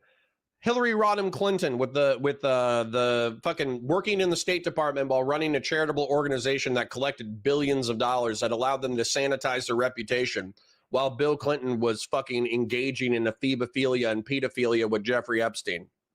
That's a 7 out of 10 in my book. Jared Kushner and Trump broke the fucking scale. So please tell me where consistently having... This is the corruption scale, in case you forgot it. So how is saying that corruption is bad, and when you engage in it, I'm going to criticize you, and I criticize Hunter Biden and Hillary Rodham Clinton, and I think what they did was bad, but I acknowledge that Republicans broke the fucking scale. How is that sweeping? Please explain it to me. That's actually so stupid. Dude, just admit it. You're tribalist. You're tribalist. Half of my chat are fucking tribal liberals. They cannot admit when a liberal does something bad. They have to minimize it. They have to excuse it. They have to pretend that it's secretly good. They have to make jokes about it. They have to meme away. They can't just admit, like, yeah, it's kind of fucked up. How about that? How about you try that on for size? Why don't Melody... Now, I don't expect LB or anybody else to do this, but Melody, I've known you to make nuanced comments in the past. Why don't you just try this on for size within your mind? Why don't you just go, yeah, smoking crack and evading your taxes and buying guns when you're not supposed to, getting your wife addicted to methamphetamine, or your dead brother's wife addicted to methamphetamine, and funneling money into your family without paying your taxes is bad, while selling your influence to corrupt foreign entities. Why don't you just try saying that it's bad out loud in your own mind? And then you can try this on for size immediately afterwards. Being the Secretary of, I forget what Jared Kushner was. Was he Secretary of State, Department of State? I forget. But he was working in a diplomatic position, right? High up diplomatic position. Being a high up diplomatic position and then taking $2 billion from somebody that you worked with from a sovereign wealth fund so you can become a billionaire yourself is worse. Just try on those two sentences and see if they fit, because I think you'll find them more comfortable than whatever fucking, what do you call it? Cognitive dissonance cope that you're doing right now. I think you'll find the truth more comfortable. Sure. I'm just trying to understand when we say Kamala could have been worse for rule of law, overall, just broadly speaking, than Trump. I didn't say that. I didn't say that. What I said was, you asked the question and I paused because I was trying to figure out whether I wanted to pivot into these other problems I had with her, and I chose not to. I agree with you that Trump's worse on rule of law. Like, okay. I don't disagree. Boom. Yeah. Okay. That's okay. That's all I was, okay. So I was curious about. I know you're prepping for your debate, so we got you, like, it's, you know, you got to like get in there, but I'm not prepping for a debate. The issue that I have is that the constant downplaying of like everything that Donald Trump does, it actually drives me insane. I feel like there's at least 5 or 10 different things that like on their own are worse cumulatively than all the horrible legal stuff that you complain about Democrats forever. Yeah, the executive orders targeting law firms, I think, is insane. The targeting of individuals to have like their security clearances revoked because they don't politically like them is unbelievable. The entire Bovee and Bondi scheme to manipulate Eric Adams as mayor by dangling charges over him, I thought was absolutely unreal. The invocation of the Alien Enemies Act, I thought was an egregious violation of rule of law. The fact that we've got this unitary executive theory running where Pam Bondi serves as Trump's right-hand prosecutor that he personally directs, I think is insane. The fact that we put a special prosecutor in place to investigate Biden because he found a folder of potentially classified information in his garage, and now we have this huge conflict of interest related to Pam Bondi, Epstein, and the FBI redacting Trump's names from him. We don't have a special prosecutor for that. I think it's crazy. Like there's like so many different things we could go on. Sorry, I'm like, yeah, but then when I hear people talk about it, like, well, Kamala could have been bad. I think Trump's kind of bad. I don't know, what would it be? And it's like, well, maybe Kamala could have extended some DEI stuff. It's like, well, affirmative action ended on. Mr. Vunis says, when was it like billions and billions? Now. If I remember correctly, Jared Kushner got $2 billion from the Saudi Arabian Sovereign Wealth Fund that he's set to manage. And so he's going to make tens of millions of dollars over the next few decades managing that money. And then I'm pretty sure that Trump is currently accused of foreign governments spending billions on Trump coin in order to get political consideration. That broke the scale of corruption. If a Democrat did that and you guys were sweeping for it, I think I would actually just have a stroke on stream. What if Hunter was into Warhammer? What would he be? He would be like an imperial aristocrat. R. Hickner says he only made like 5 to 6 million. Most of that money went to Devin Archer. The accusations of influence peddling came from a guy who lied to the dude. I fucking hate you guys. I'm just gonna be real. I fucking hate you. I know that we're friends and we all love each other and we're brilliant and well endowed, but I hate you guys today. Like if I've made less than probably I think my peak was probably 90 grand. Maybe I broke 100 once. I might have broken 100 once when I was still like a salesperson and I was doing YouTube side hustle. But I've been under 100 grand my whole life. And I would say like 70% of that, 80% of that was probably under 60 grand. And so you guys being like, well, if you money launder like 6 million, is that really that big of a deal? Yeah, it is to me. The plebeian working class twat who has been working my dick off my whole life to make 30 grand a year or to make 70 grand a year, like 30 grand a year when I was poor, 70 grand a year when I was doing okay, and 100 grand a year maybe once or twice. Yeah, I worked hard for my fucking cash. So you being a corrupt fucking piece of shit selling out our fucking government to the tunes of millions of dollars, and you fucking funneling that back into your family tax-free, getting addicted to hard drugs and fucking imploding your family. Yeah, I'm going to call you a piece of shit. And I'm going to hope that you get criminally prosecuted. And if you do something worse, like the Trump admin, then yeah, I hope you get fucking criminally prosecuted. I think it's corruption by another name. And the fact that you guys keep sweeping for it, I think you're fucking coping. I think you're tribalist morons. I think you're coping. Now do Trump coin. Yeah, Trump coin broke the scale. Did you see my drawing? Did you see my drawing? So this was my normalized corruption scale. Hillary was at a 7, Hunter Biden was at a 3 or a 4, and Jared Kushner is at a 15, and Donald Trump is at a 20. Did you not look at my drawing? I made it for you. I made it for you, Sacred Snow. I drew this for you. Under Biden, and they didn't do anything to bring it back. I don't even know how it's even remotely close. And then when we have the conversation of, I'm ending, sorry. When we have the conversation of like, what do we do going forward? Well, the Democrats just have to move past it. And it's like, holy, like, what are we talking about? Like what? You said like a billion things there. Yeah, I'm not going to try to respond to all of them fine. because you can also cut me off. I'm rambling too much. Yeah, but go for it. Yeah. Christian Valera says this graph was unnecessary. Apparently not. My chat is still coping about it. A few things. One, just because it's like a thing that I've talked about publicly, so I just feel I have to say. Affirmative action. Fung Dark says if he doesn't catch my clarification, I'm going to be forced to make my first ever donation. Sorry, unless I read it, you're going to have to make your donation. Ended under Biden, with Biden arguing before the Supreme Court that it should continue. It ended over his objection. And when Trump was in office, he was arguing it should end. So I don't think that's a really fair point. But I mean, I'm only picking one because you said it. There's a billion things you said, and I'm not going to.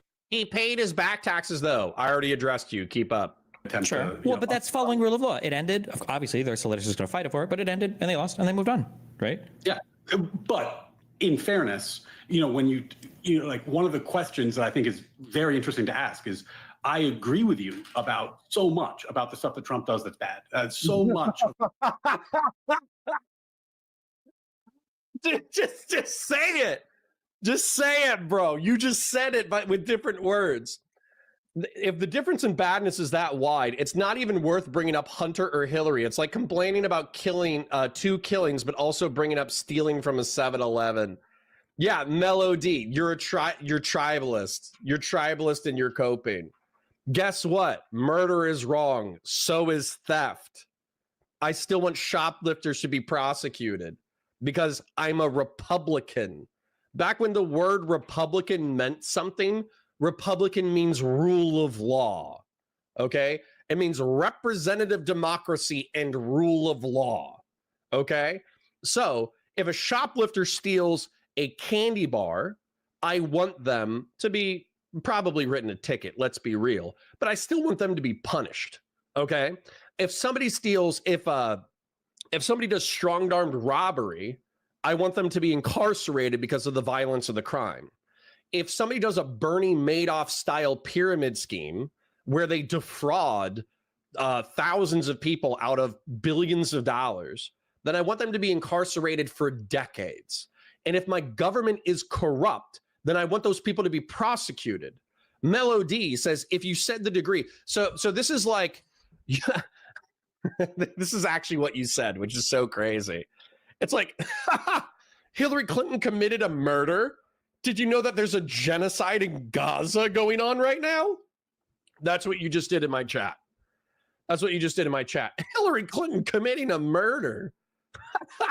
Did you know that there's a genocide? Dude, don't stop. Just stop. Your logic sucks. Your consistency sucks. You're evaporating any principles you would have had because it's the other team. Stop doing that shit. It's fucking stupid. Yeah, conservative liberalism. I paid Hunter Biden's taxes and all I got was this shitty painting. God, that's actually a good one. The things that you say, I'm just like, yeah, I think that is very bad. And that's the sort of, like, even our first conversation, I said, like, my concerns about the rule of law with Trump are why I didn't vote for him. Like, that was the reason that not to vote for him. So it's a bummer that it's played out this way, but it's not terribly surprising, I don't think. The question is, why are Democrats the only thing left popular? Okay, KO Dave says, I don't care if someone loaned Hunter to help him pay his taxes were paid. Okay, cool. Then if Jared Kushner develops a crippling drug addiction off of the sovereign wealth fund and he owes back taxes that he funneled a bunch of the profits back to his family and he didn't pay taxes on them and he gets charged with a tax felony, I expect you to keep the same energy. Where if, let's say Melania, because Melania isn't a member of the federal government. Let's say that Melania coin pays off Jared Kushner's tax debt related to him selling his influence to the Saudis. I expect you to have the exact same position where you're like, well, I don't care because Melania isn't a part of the federal government. I don't care. I don't care. Melania's not a part of the federal government. Why would I care if she paid his back taxes? Than Republicans. Like what? Like with all that you've just said, why is it the Democrats are so unpopular? And it seems like the answer is because they don't fight hard enough. But I wonder if the answer is that there's this obsession with symmetry. There's an idea that like the sides are going to be held to the same standard, and I think that might be a little utopian. I don't think that's how it works. Yeah, but I think one of the reasons why, I mean, there's a lot of things. One, I think, is the just massive misinformation apparatus that the Republicans control from top to bottom. I mean, today Trump literally fired his labor. Okay, I think we're banning Hunter discussion. So right now, last comment is Fung Dark's Dono. When I reach Fung Dark's Dono, we're done with Hunter. Okay. And so I don't want to see any more comments about Hunter. We're done with Hunter. We actually need to pay attention to the content. So no more comments. If I see comments after Fung Dark's donation, then I'll give you a warning. And then if you comment again, I'm going to give you a suspension because we do need to move into the content. This is my job. So I get that getting one guide about a totally side different tangent while I'm not even listening to the main content is funny. But we actually need to be respectful of the VOD viewers. Okay. Hunter conversation is done. Talk about something else. I might still be talking about Hunter because I still have to catch up with your other fucking chats. But you guys who are listening to this, you're done talking about Hunter. You will get a warning, and then you'll get a suspension. Department person, secretary, because he not the top secretary or whatever. But because he didn't like the jobs numbers that they reported. So the fact that Republicans have like this absolute top-down media control is I think, a huge thing. And the second thing is you say like, well, they don't feel like they'll fight for them. Like, that's true, but like our standard for fighting is like, do I have a president who believes so strongly in his ability to lead the country that he's willing to like lead a insurrection to stay in office and then lie about the results of the election indefinitely? Donald Trump today, the leader of the United States of America, supposedly the leading shining beacon democracy, currently has a president who believed that the last election was rigged. And that's never going to change. Like, there are going to be, I'm trying to say mean words, there are conservatives going forward who are going to teach for the rest of their lives, their children and their grandchildren and their great-great-grandchildren, if they live that long, they're going to be teaching them that the 2020 election was probably stole. That's inconceivable to me. That's like, so of course they feel like they can fight strongly. They literally are willing to fight as dirty as possible to do whatever they want. Well, but there's also, and I don't claim to have an answer to this, but the base on the right at present just seems to be cohesive in a different way. Like, you know, when I think about, like, okay, in terms of their politics, who's an equivalent to Hassan on the right? Like, who's a right-leaning Hassan in terms of like how far they are from the center? In terms of how far they are from the center, Matt Walsh, Nick Fuentes, I guess. I don't know. Charlie Kirk, maybe. I don't know. It depends on what you mean. Walsh, Charlie Kirk, right? Like, I mean, you get like, you know, you get the Christian nationalists, you get like the hardcore populists, but they all voted Republican. They all voted Republican, right? The left is not cohesive in that way. So I think when we start playing these games of like zero sum, as presently constituted, that favors the right because their base is cohesive in a way that the left isn't, and the left fragments on these, you know, various wedge issues, Israel, Palestine, whatever it's going to, it'll be something else next time, right? Like, I don't think that battlefield favors the left. If I'm giving my honest assessment, I think the left wins when they are inspirational, when they are practical, when they sound like, you know, prime Obama, prime Bill Clinton. I think that's the blueprint that has been successful because their base is such a big tent and it has so many different ideas that the only way when you're down in the mud, it doesn't inspire and it doesn't bring the people in. I think the left just operates differently than the right. And I think that asymmetry is going to be a battlefield that really favors the right. I think in this kind of like dirty, mean, edgy content, the right has a huge structural advantage. I think it just is a better area for them to play. I don't think I actually even agree with that right now. I think that the right actually has a bigger tent than the left because the right, because of the complete homogeneity of media messaging control that they have from top to bottom. Like, we can say the left has a big tent, but the right literally got the, and I would have bet so much money of this against this ever happening. The right got the Silicon Valley dipshits to actually play into, and all the crypto bros and everything who are watching Donald Trump support crypto, who has no idea, you know, what a blockchain even is. I feel like the right incorporated a ton of new people. You saw a lot of the, you know, Hispanic vote in Miami and Florida start to sway more conservative than they thought they had. You saw young people, even young men, kind of sway a lot more conservative than they thought they could. But I think. Dude, I mean, you just said the magic word, right? Like, I mean, that in terms of like the massive self-owns on the left, the way that they've lost the young male vote is like an unbelievable self-own. Like that was. It's not a self-own though. It's an own insofar as the Republicans control the media apparatus and can demonstrate and do whatever message that they want. That's insane to me. It's crazy that the messaging and I'm not saying this is like the politicians necessarily, but if you look at like the messaging within like the left media sphere for the past 10 years, there was an article that came out recently that said something like, girls are now achieving more than boys in every area in academia except one. And here's why that's a problem. That was essentially the title. And it's like, whoa, holy shit. You just said that other than math, girls are outperforming boys in every other subject. And it's a problem that they're not outperforming them in math. That's the article.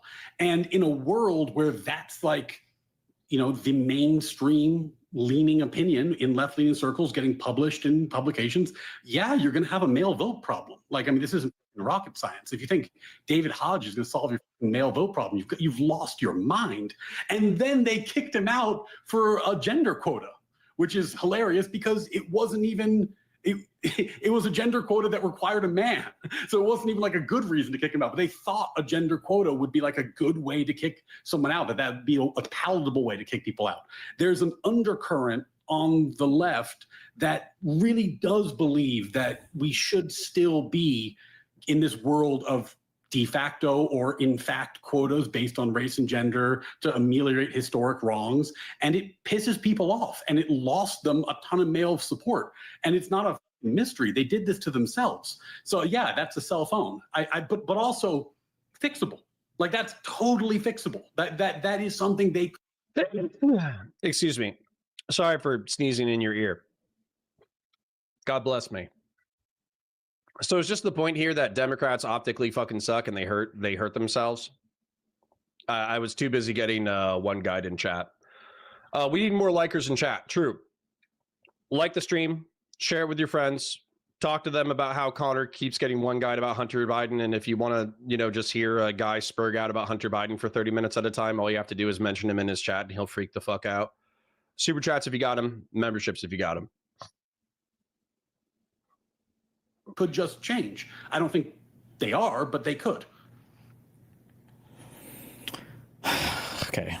Sorry, I was thinking of different ways to kill myself. Okay. Based. This is an issue that I run into every single time. I've had this on Piers Morgan. I've had this every single centrist, every single conservative I've talked to. Every single time I run into this issue, okay, I have this thing where it's like, I think that Republicans are disgusting. It's like, why? I think that the statements that Comer has made in front of Congress, I think that the position that Jim Jordan occupies on all these panels in the House of the relentless investigation, I think all the things that Donald Trump, Bondi and Bovee, Dumb and Dumber, the Kash Patel and Bongino, this back and forth, the Epstein files, I think that the insanity that Huckabee's wild statements that text to Trump related to Israel, like all of these people that are RFK Jr. And the insanity that's been going on with the Health and Human Services Department, all of these insane things going on. And it's like, okay, fair point. But did you see this article that was a huge L about men and women in school? And it's like, how am I possibly it's at that point? Randy Chang says, is it weird to say I don't care about Hunter's sex life, Joe's sex life, or Trump's sex life? Yeah, you should care. You should care if your fucking leaders are total fucking degenerates. And by the way, Randy Chang, let's break this down. Hunter's sex life is that he was depressed about various things because his little sister and mom died when he was a kid, and he tried to ignore his own trauma. And then when he was an adult, his older brother got cancer and died, and he was one of the best men he knew. And so he became a crack cocaine and methamphetamine addict. And as a result, he started banging prostitutes. That's a Hunter's sex life as far as I know. And then he got his brother's widow hooked on methamphetamine and also banged her, right? That's pretty fucked up. Joe's sex life, I haven't heard anything weird, except for sometimes he likes to sniff kids, but I don't think that's sexual. I think it's like grandpa stuff. I don't know. Trump's sex life is he banged a bunch of fucking 14-year-old girls who were sex trafficked by Jeffrey Epstein. Yeah, you should care about that. You should care if your fucking president's a pedophile. I care. I don't know why you don't care. I care. We shouldn't have a pedophile for president of the United States. Fung Dark says, you fart knocker. My only assertion was that the pardon was to protect from future attacks from Trump, not to protect from the prior charges. Well, then why didn't he just do a limited pardon then where he says, these can go through, but I'm pardoning everything else, right? He didn't want to see his son go to prison, which, by the way, I sympathize and empathize with as a father. As a father, I would do the same thing. I would expect it to be said that my actions were bad, though, that they frayed the social contract between those who run a society and govern a society and those who live in that society. Right? So anyways, let me say something that pisses me off even before we get into this next part of the Destiny thing, where he's saying like, well, I can point to specific things that the Republicans have done. And whenever we talk about, Republican criticisms of the left, it's vibes. Do you know why it's vibes? I'll tell you why it's vibes. It's because we had Bill Clinton, who was generally speaking a popular president. He's a fucking pedophile who had sex with underage prostitutes on Epstein Island as well. But generally speaking, besides that, he was like a fairly popular guy who accomplished things. Then we had Bush, who was the neoconservative who got us wrapped up in Iraq. We had Obama, who actually I'm going to say is probably one of the best presidents of my lifetime. His biggest disaster was the ACA, the Affordable Care Act, which totally fucked the middle class and upper middle class and rich in reference to healthcare, but it got a shitload of more people onto healthcare. So you have to, if you're a libertarian, that's probably a disaster. If you're a communitarian or a collectivist, you're probably like, yeah, that's okay. So the ACA was a fucking disaster. But besides that, he was like, in my opinion, a pretty normal dude. And he ran kind of as like a dove, but he killed the shit out of jihadists when he needed to. I am repulsed by what he did with the Yazidis, but that's okay. Then moving into Trump was a fucking disaster in my opinion, like total fucking disaster. But the truth is, the vibes have been off for a fucking decade, okay? And the reason why the vibes have been off is because lefties run media. And they've made it so a shitload of TV shows, shitload of movies, shitload of programming, shitload of radio shows. They've said everything except for white people are evil. And some people have just come out and said that white men and white people in general are evil. Like there's this thing. It's the end of this movie. And it's actually like a really cute movie. It's very progressive. Female super bad movie. Booksmart. So Booksmart graduation scene. So let's take a look. It might be this.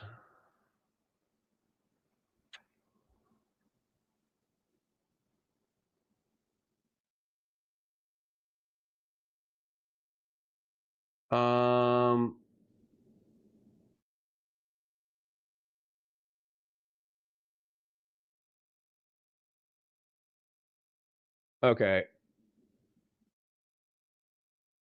I can't quite get it.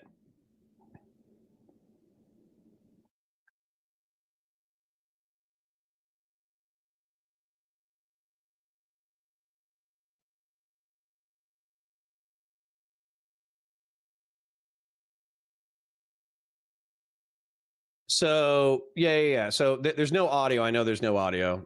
I just don't want to get copyright struck. So that guy did a speech or whatever. And he's like, I'm a woman. And the time of the straight white man has come. I don't know if he's like, oh, he's reading the speech for the girl. Girl boss, she gets the kiss.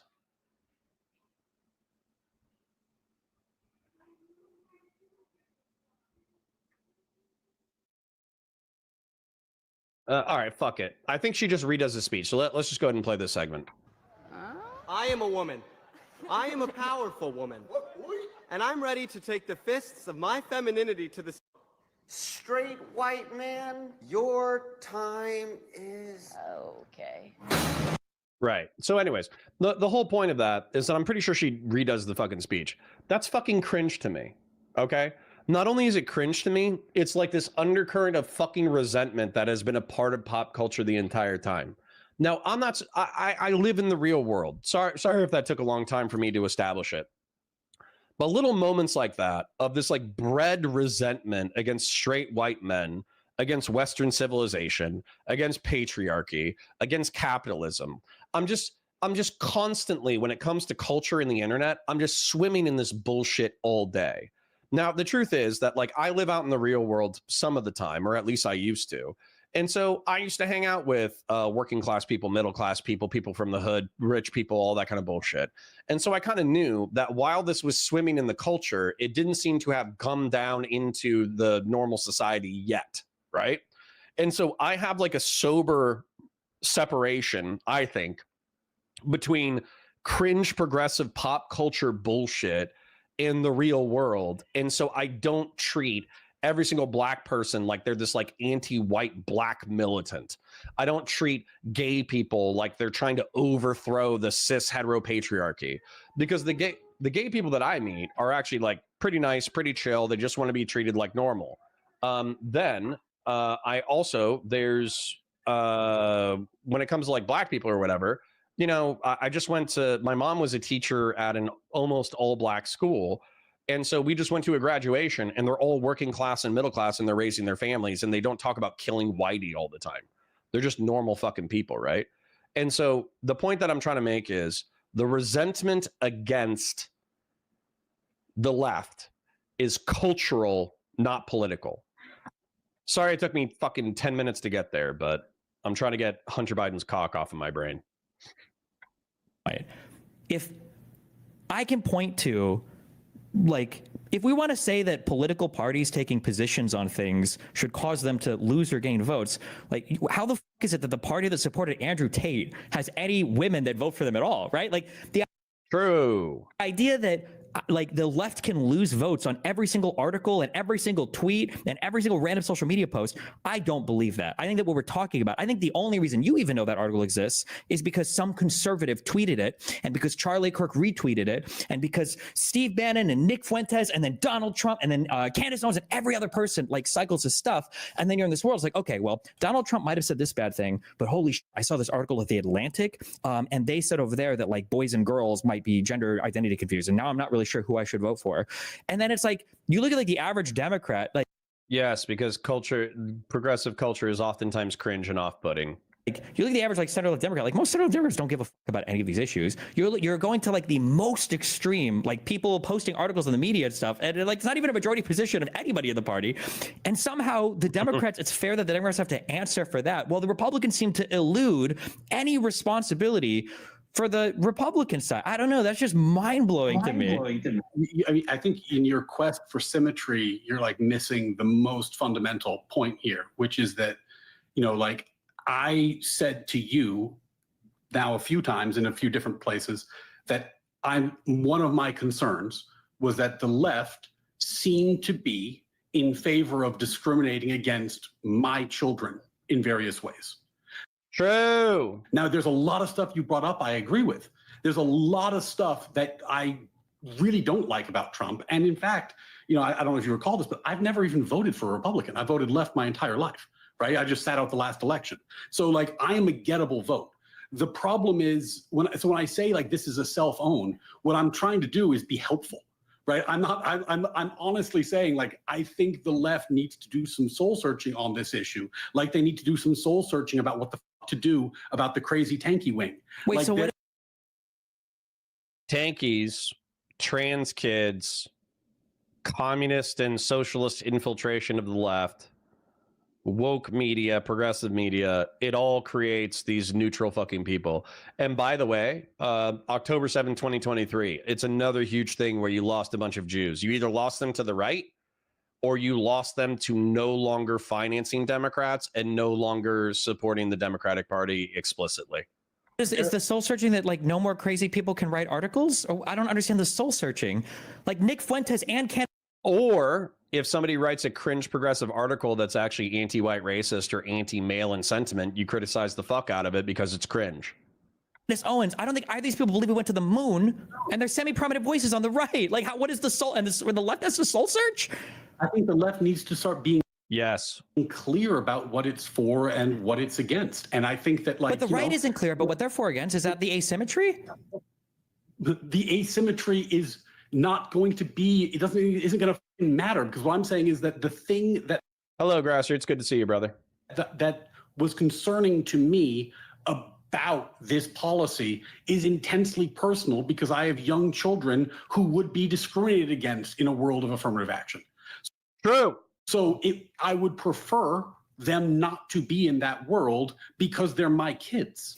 Do you think, hold on, wait, do you think, were you more worried about, oh God, sorry, go ahead. You can bring up a billion things, right? But like the pitch that Republicans were making last election was that.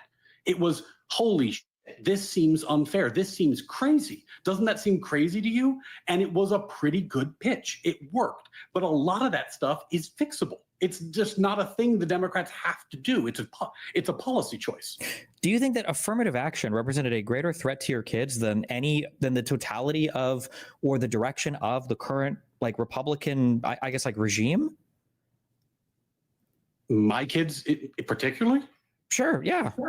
Yes, but that's because I'm incredibly privileged in my profession, and there are a lot of the stuff that you would bring up has no impact on me. So you think in your life you were legitimately worried that Ray Sunlight says, I only have one question. Would you leave your 16-year-old daughter with Trump for 72 hours unsupervised? No. I would expect him to bribe her into sex. I expect him to be like, oh, you're so pretty. You're a model. Here's $300,000. Let's go have sex. I expect Trump would try to bang my 16-year-old daughter. Absolutely. Your kids' futures were going to be because of affirmative action. I think that in a world where it is legal and acceptable and a thing that people... SB says, shaking my head as I sign a pardon for my kids so the public knows I'm disappointed. That's so awesome. Thank you. Thank you, SB. That's actually what I'm asking for. Okay, that's what I'm asking for.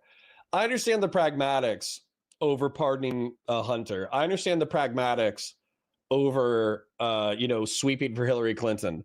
But can you guys just shake your heads? Can you just shake your heads while you're talking about Hillary and Hunter, so I know that you guys feel bad about it? That's what I need. I just need the Democrats to be like, Trump is so much worse, but this Hill dog thing, this Hill dog thing, it just gives me a bad taste in my mouth. I don't think anything should be done about it, but it's just not good. And you know what? If you do that, if you do nothing while shaking your heads and sucking your teeth in a little bit, that's enough for me. Okay. That's all I ask. That's all I ask. Just shake your head slowly and suck your teeth a little bit. Oh, yep. All right. Anyways, people are doing and celebrating to have policies that are discriminatory. Gen X says, have victims testified about sex with Clinton? No, apparently he's a consummate gentleman who was very nice to all of his underage prostitutes. No one has, I don't think any victims have accused Clinton, but I think that there were staff from Epstein Island and people who traveled to Epstein Island who saw Bill Clinton hanging out in the presence of young women who were not Hillary, right? On the basis of race, on the basis of gender, and always in the same direction. That worries me for my kids who would then be impacted by those policies. So you think that you genuinely believe there's like a thing that's like the present, like the forefront of your mind. You thought that there's a decent chance, not like a 0.001%, but there's a decent chance that your kids are going to be severely negatively impacted by affirmative action going forward if Democrats would have had their way, I guess. Did you follow the affirmative action case? The one with Harvard and the stuff, right? Harvard? I don't want to get too deep in the weeds on it, but like, go ahead. Lazy Gardner. Lazy gardener. Don't get into the weeds. He's a lazy gardener. I'm joking. Okay. The reason why I don't care about affirmative action is because I don't plan on affecting affirmative action. And the way that it's been described to me, that maybe this is out of date, but the way that affirmative action was told to me was that, let's say that you have two candidates who are about equivalent, right? Similar test scores, similar extracurriculars, similar academics, et cetera, et cetera. Affirmative action says that if you're black or gay or brown or Hispanic or a woman or something like that, you get, like an edge in hiring. That's the way that affirmative action has been explained to me. Maybe that's woefully out of date. That's the way that it was explained to me. The reason why I don't give a shit about affirmative action, and maybe this is very selfish and myopic, is I want my kids to fucking murder like their interviews. My kids are, well, at least my oldest. My oldest is socially brilliant, academically brilliant, good at math, personable. I'm probably repeating myself, but he's personable, intelligent, and I'm raising him as best I can to be a good, virtuous man. And so I don't think he's going to have a problem getting hired. I don't think he's going to have a problem getting into school.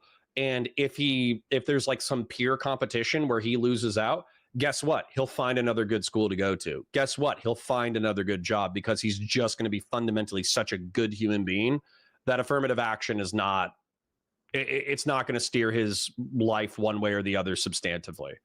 And then my second boy is more like physically gifted. He seems to be very mechanical. So he's very young. He's only 2. So we haven't really gotten to talk about his talents or figured out how social he is yet. But we're figuring it out. And the truth is, my job as a parent is to raise my child to thrive in any environment. So just because men disproportionately don't do as well as women, or just because white men have a slight disadvantage when it comes to hiring, shouldn't mean shit to my kids, because they're going to kick so much ass and take so many names that if they don't go to Harvard and they have to go to Cornell instead, or if they can't go to Cornell, they have to go to UPenn, or if they don't go to UPenn, but they go to Florida State, I still expect them to kick the shit out of their academics and get a good job. You know what I'm saying? Like I don't give a shit if my kids go to a Ivy League or if they go to a state school, as long as they get in, get a degree, get a job, and kick ass at life. God, I'm trying to get my memory right. In the First Circuit, the Trump administration appeared and said, Kay says, Destiny's entire argument is that conservatives run the media and news. I don't think that's true until very recently. Twitter getting purchased by Elon Musk was the beginning of it shifting conservative. And I still think, due to institutional momentum, Hollywood and TV shows and MSNBC and ABC and all that kind of stuff, I think all of that is still liberal, bordering progressive. And I just don't think that's true. I think within the right-wing media sphere, they have a command of the ideology of their tenants because they're fanatical. They're basically a cult. However, I don't agree that media is disproportionately conservative at this day and age. And I would say even 5 years ago, it was inarguably the opposite. Hey, court, look at this data. We think this is de facto discrimination. This is a very bad thing that's happening, right? And then administration changes, it goes to the Supreme Court, Biden's lawyers show up and say, we've looked at the data, we've changed our position. We're cool with this now, right? So, and like, look, there's a deep argument you can make about whether the data was good enough or bad enough, and that's an interesting thing, but it's kind of in the weeds. But that's a pretty serious change in position. Similarly, like in NASDAQ, there was a rule that they were pushing forward in NASDAQ that was going to have board membership after. Yeah, like Fatsimo. Biden saying that white people becoming a minority is a source of strength and a good thing. Yeah, like that's progressive cringe. That's so fucking weird. That's so weird. Afro Jew, do I accept that Romney's state health program was the progenitor of ACA? Of course. That's just factually true. To have quotas based on diversity. And it was chugging along until Trump won. And then they withdrew it. I think it was in the Fifth Circuit and being appealed, and they withdrew because they knew that when they went to the Supreme Court, Trump's lawyers were going to be on the other side. So yeah, in this area. West Coast Girl says the ACA was a disaster, question mark, question mark, question mark. I was saying in reference to middle class and upper middle class people. For the working class people, it was probably a godsend. And you actually say the working class argument. Expanded insurance for 20 million people. Those people were working class. No more pre-existing condition exemptions. That's going to predominantly affect working class poor people because rich people always have health insurance. 40 states to adopt Medicaid expansion. Yeah. I would say it was substantively good for the working class. I would say the middle class and the upper middle class who always had health insurance. Therefore, they did not deal with the pre-existing condition exemption. And then also, they already had health insurance, so they didn't care. Their costs like doubled and in some cases tripled. So that's what I'm talking about. The Trump administration made a big impact. And there's other areas where they've done helpful things, though I will share your frustration that they often do it for like the most batshit fucking reason. Oh, dang, this is so weird. Sorry, this is a really interesting comment that's totally unrelated. I'm a true blue Dem, but I hate being preached to, so I'm not annoyed by Dems, but by their proxies, i.e. the Barbie movie. Bubs, I wildly disagree. I thought the Barbie movie was fucking brilliant. And the reason why, I'm actually just going to pull up some pictures of the Barbie movie just so I can kind of remember. So what happened in the beginning was they were effectively living in like a matriarchy, right? Where the women were the girl bosses and everything was women run and, you know, all the women were pretty and this, that, the other, blah, blah, blah, blah, blah. And the men had to take a back seat. And then there was this like irony where Ken's take over Barbie Land, which was awesome and funny. But the beginning of this, where like all the Barbies have like the perfect same day over and over again, I would have viewed that as kind of like the, how do I say this? Kind of like the suburban middle class feminist girl boss bubble. That's what I would say was the thing. And then Barbie is like, hey, have you ever thought about like aging and dying? And then all the other Barbies freak out and they're like, no. And so this is Barbie like trying to deal, like, even though in Barbie Land you don't have to deal with reality, it's her wondering about reality. That's what it is. And so they go into the real world, which is a complex thing. But it shows that the real world is kind of patriarchal, which is kind of patriarchal, but I would say that's, you know, good, depending on your definition. And then the Kens take over Barbie Land and they turn it into a stereotype of patriarchy. But that turns out to be also bad for everyone. And so what happens at the end of it is that Ken no longer has to define himself as a creature that exists solely to impress Barbie. Barbie doesn't have to define herself as a creature that exists solely to impress Ken, and they can just be human. And then I think the movie ends with Barbie going to like her first like pap smear or whatever. And it's Barbie, who's like the quintessence of femininity, accepting aging and dying within an imperfect society. And so I actually, dude, I'm sorry for going on like a 5-minute Barbie rant, but I thought this movie was fucking brilliant. I would love to do a movie breakdown of like the themes of Barbie one day, because I thought the Ken patriarchy stuff was awesome. I thought the Barbie matriarchy was actually pretty critical of raw matriarchy and stereotypes. And I thought the end result of Ken and Barbie not forced to be these like icons of gender stereotypes, but actually just being human, I thought it was brilliant. I love the Barbie movie. I don't know if you read the movie differently than me, but that was my impression of it. Like the example I give is when Robert Kennedy came out, he said we should ban cell phones in school, and I was like, yes, we should. That's a great move. And then he's like, because they've magic radio waves that'll cause cancer in your brain. You're like, well, that's not the reason why we should ban them. That's That's insane. But it's a good policy. It's just for the wrong reason. So it's not like there aren't things about the Trump administration that I think are good things. There's stuff that's been good. He's just done a lot of awful. Okay. Tell me if you disagree with either of these two statements and the thing that follows, okay? And I don't know your life, I don't know you personally, but my understanding is affirmative action helped the most. Sneaky Elbow says, isn't there just as much evidence that Bill Clinton is a pedophile as there is of Trump? Yup. That's probably why it hasn't been released, is because it implicates Bill Gates, Bill Clinton, and Donald Trump. That's probably why the files weren't released under a Democratic administration. White women. And it hurt the most probably Asian men. Now that affirmative action has supposedly gone in some way, that means it's probably going to help Asian men more than anything else, because now they don't have to, I guess, fight against the same high SAT score requirements to go to school. Based. And then all the benefits from... Let the Asians Asian. We just need to let the Asians Asian, man. We should never hold the Asians back.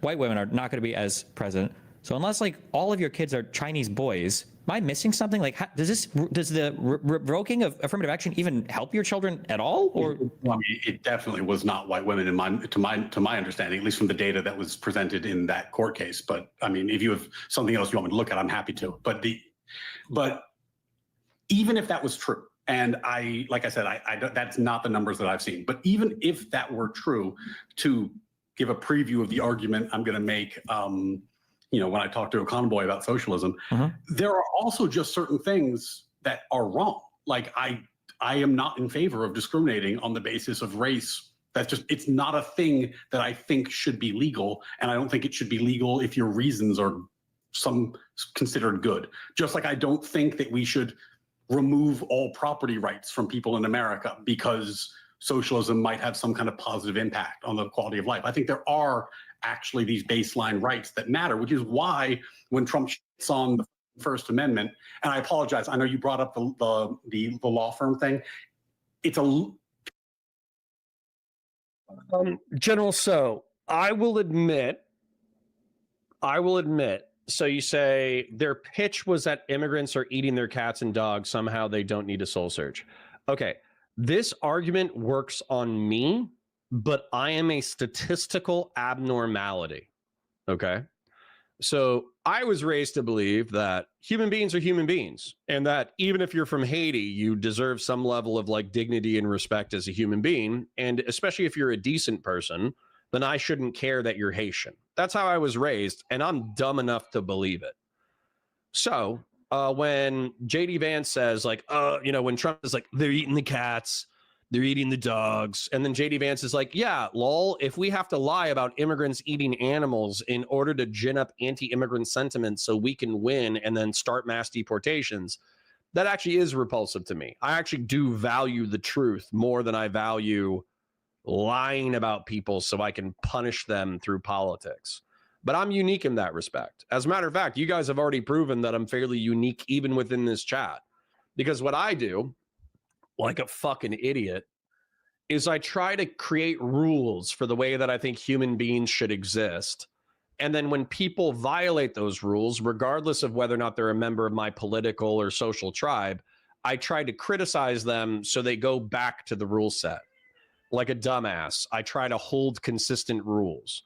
But what some of you guys are guilty of, and what the Republicans are guilty of, is if it's the other side, we can hold them to account to the rules. But if it's my side, then I need to make excuses for them.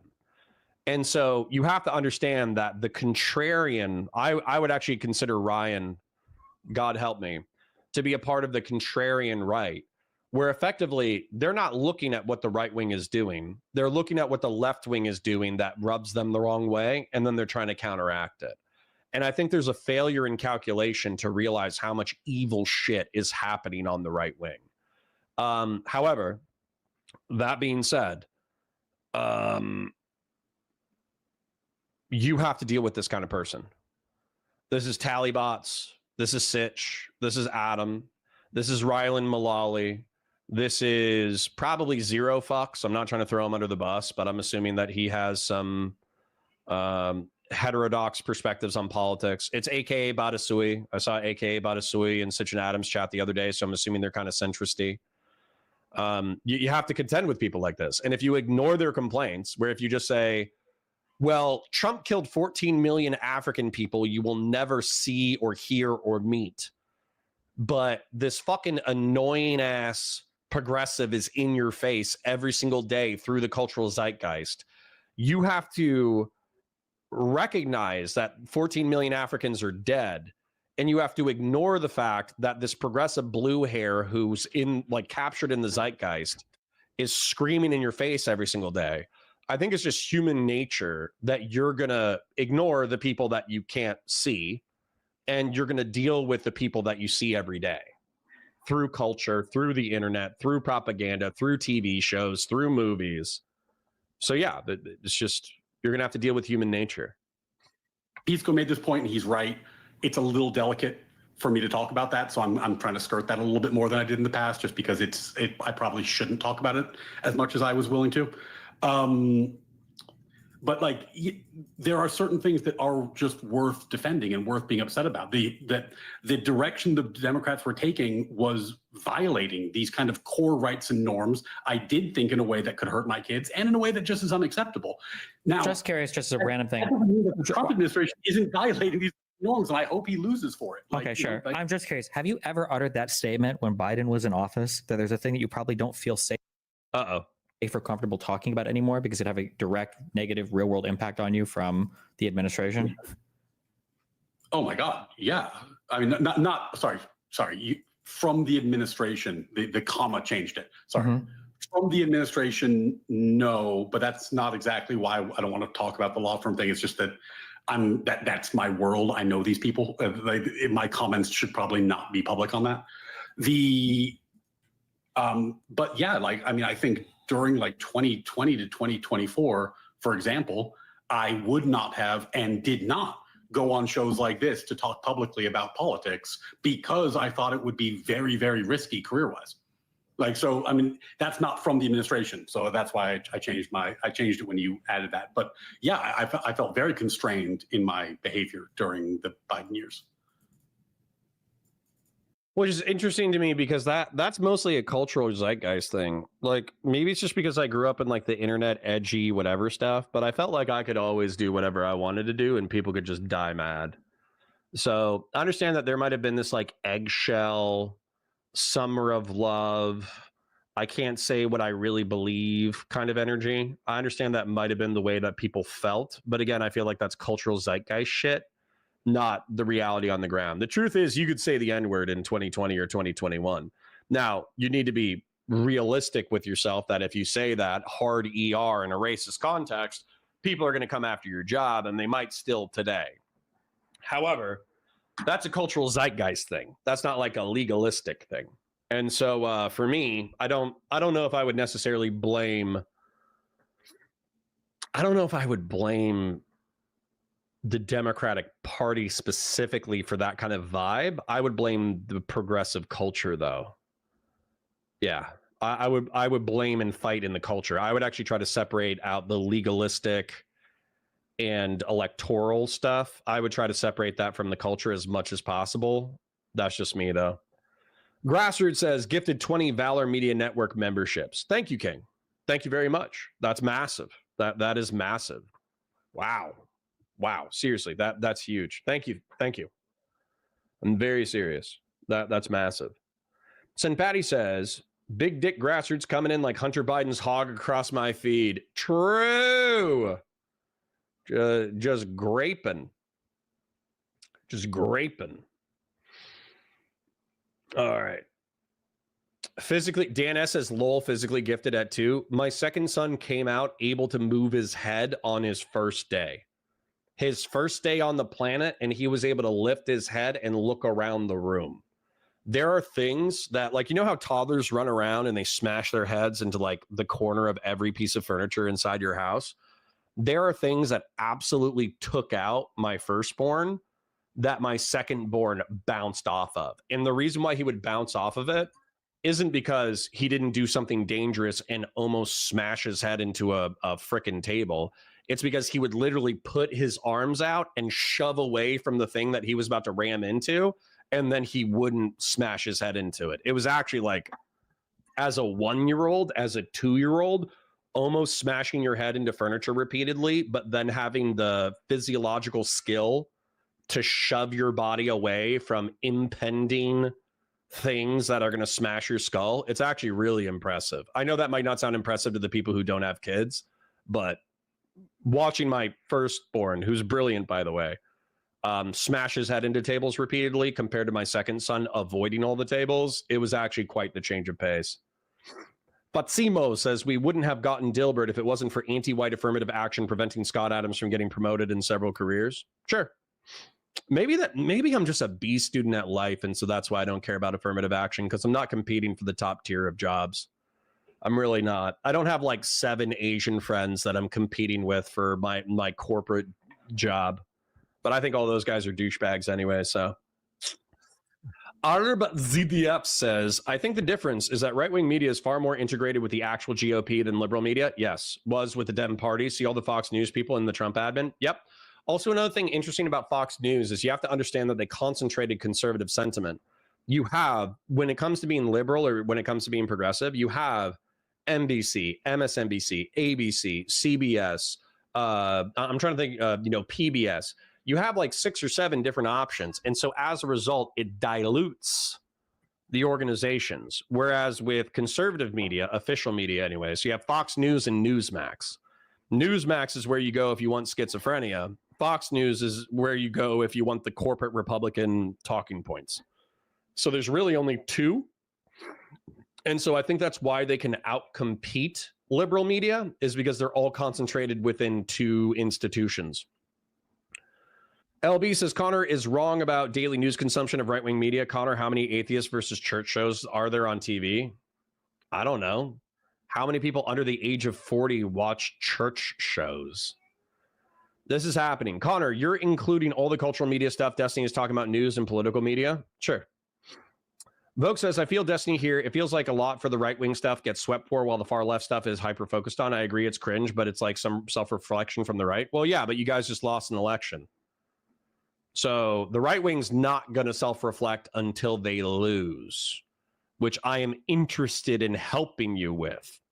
But if I'm telling you something is cringe and it sucks, and I'm trying to help you, you should probably listen to me that for most people, it's cringe and it sucks. Okay? You don't have to agree, but you should think about it. PS Work says, to be fair, it could also be the location based, like the Deep South here. It feels more Republican because everyone here just keeps Fox on. Are you wrong? All right. Anyways, back to it. Even though the height of all of the censorship and everything online was under Trump, and it all kind of receded under Biden. Do you acknowledge that? Well, I think that there's the censorship that I'm worried about. This is why. Sorry, real quick. Miss Universe says actual working class, not you office working assholes. So true. If you're in air conditioning, you are a privileged person in the United States. I said you pointed out that like by the administration was such a central point, was in the world that I occupied, it was there was complete groupthink on politics. Like in 2016 when Trump won. And I won't say where I was working. Like it was like a day of mourning. Yep. Grassroots for $10. TGIS is why we need to lower taxes on the rich and tax support so Sim Patty can finally get one of my fucking gifted memberships. The super chats will trickle down. True. Decrease taxes at grassroots hegemon's tax bracket, exclusively that one. Let's reduce taxes. I don't know how much grassroots makes, but I'm assuming it's between 100,000 and 500,000. Exclusively reduce the tax burden for that income bracket to 0% so I can get more super chats. True. Like people left work, like people like didn't come back for like the rest of the week. Like it was understood that everybody was supposed to be upset except for like the 2% known conservative. Like there was a total uniformity of politics. Flash forward today, nobody where I work talks about politics because it's understood that there's people with different positions. And that norm is a lot better. Now, I don't know if that's because I changed where I work or just the world changed, but certainly where I was working circa 2020, 2024, it was, there was a strong norm that if you were not espousing a strongly left-leaning view, you should probably shut up about politics. And, that I did. And I have a lot of left-leaning views, so I was happy to talk about those. But my more like right-leaning or centrist views, I should certainly shut the fuck up about. But that's not because of the administration. That's because of the culture of political uniformity and censorship that was prevalent at that time. Can I just share something really funny? I heard boom, and then somebody crying, and it wasn't my 2-year-old. It was my 7-year-old. At least in my experience. Okay. I don't know where you want to go from here. The thing that I... If they don't know where they're going to go from here, and if we're to summarize the conversation, we're hitting around 2 hours. I think I want to move into the next segment. But I'm going to see what they say next. Let me just see what they say next before I make a decision. Like, I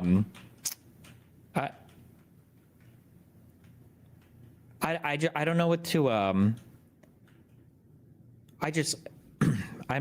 not sure. I just don't know. I'm so mind on everything related to this. I feel like Trump could start executing people in the street, and you would be talking to me about theoretical affirmative action that might hurt your kids in the future or something. Like I just don't understand. Yeah, but is Trump killing white citizens? You just have to understand that people are fundamentally self-interested. That's all you need to understand.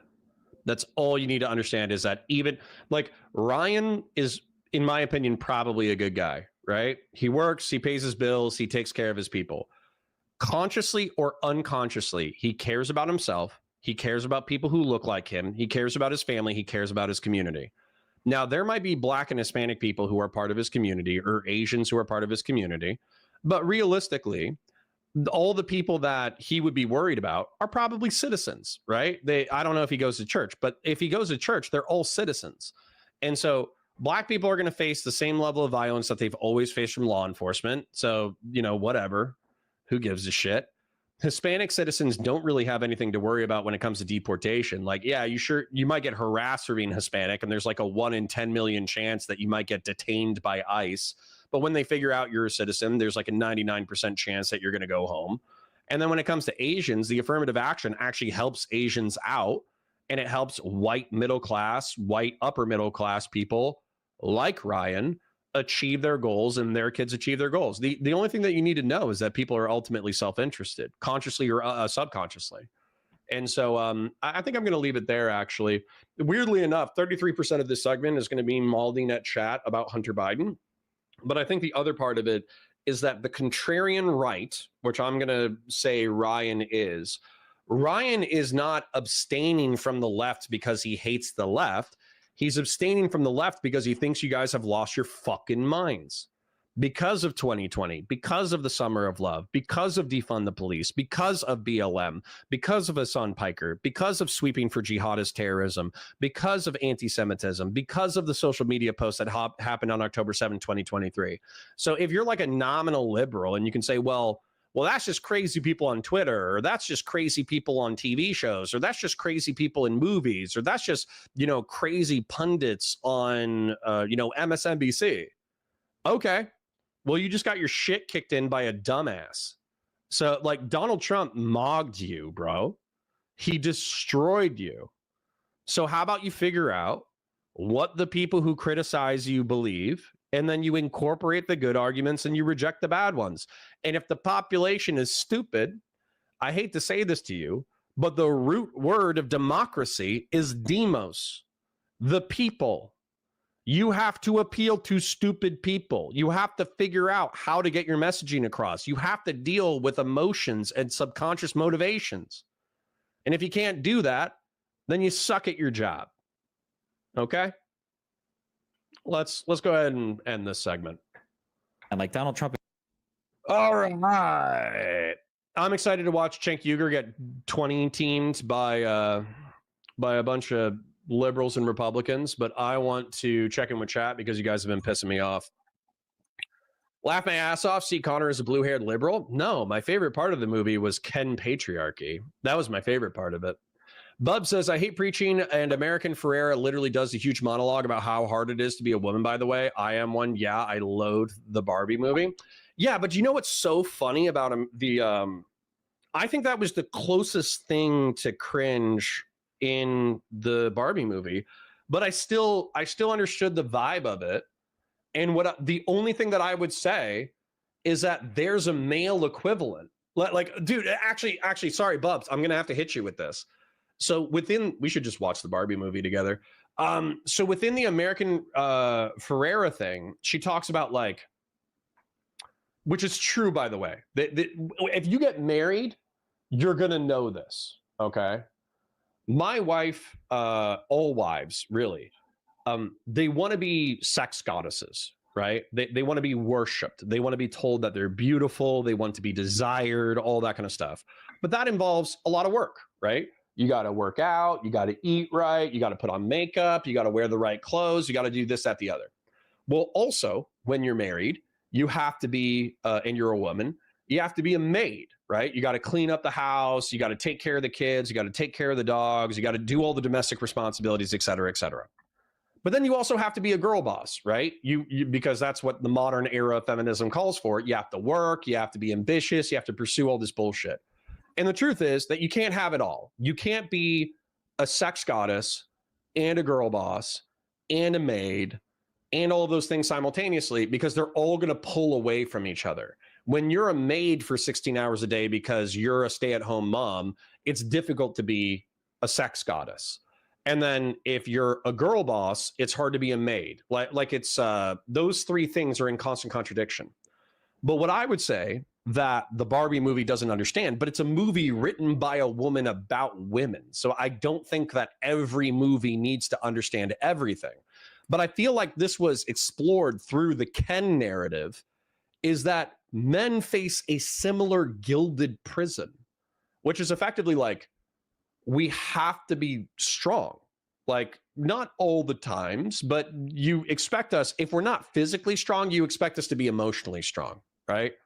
Somebody dies, family member dies, you lose your job, whatever. We're just supposed to take it on the chin. We're not supposed to get upset. And if we do get upset, the two emotions that we're allowed to experience are apathy and anger.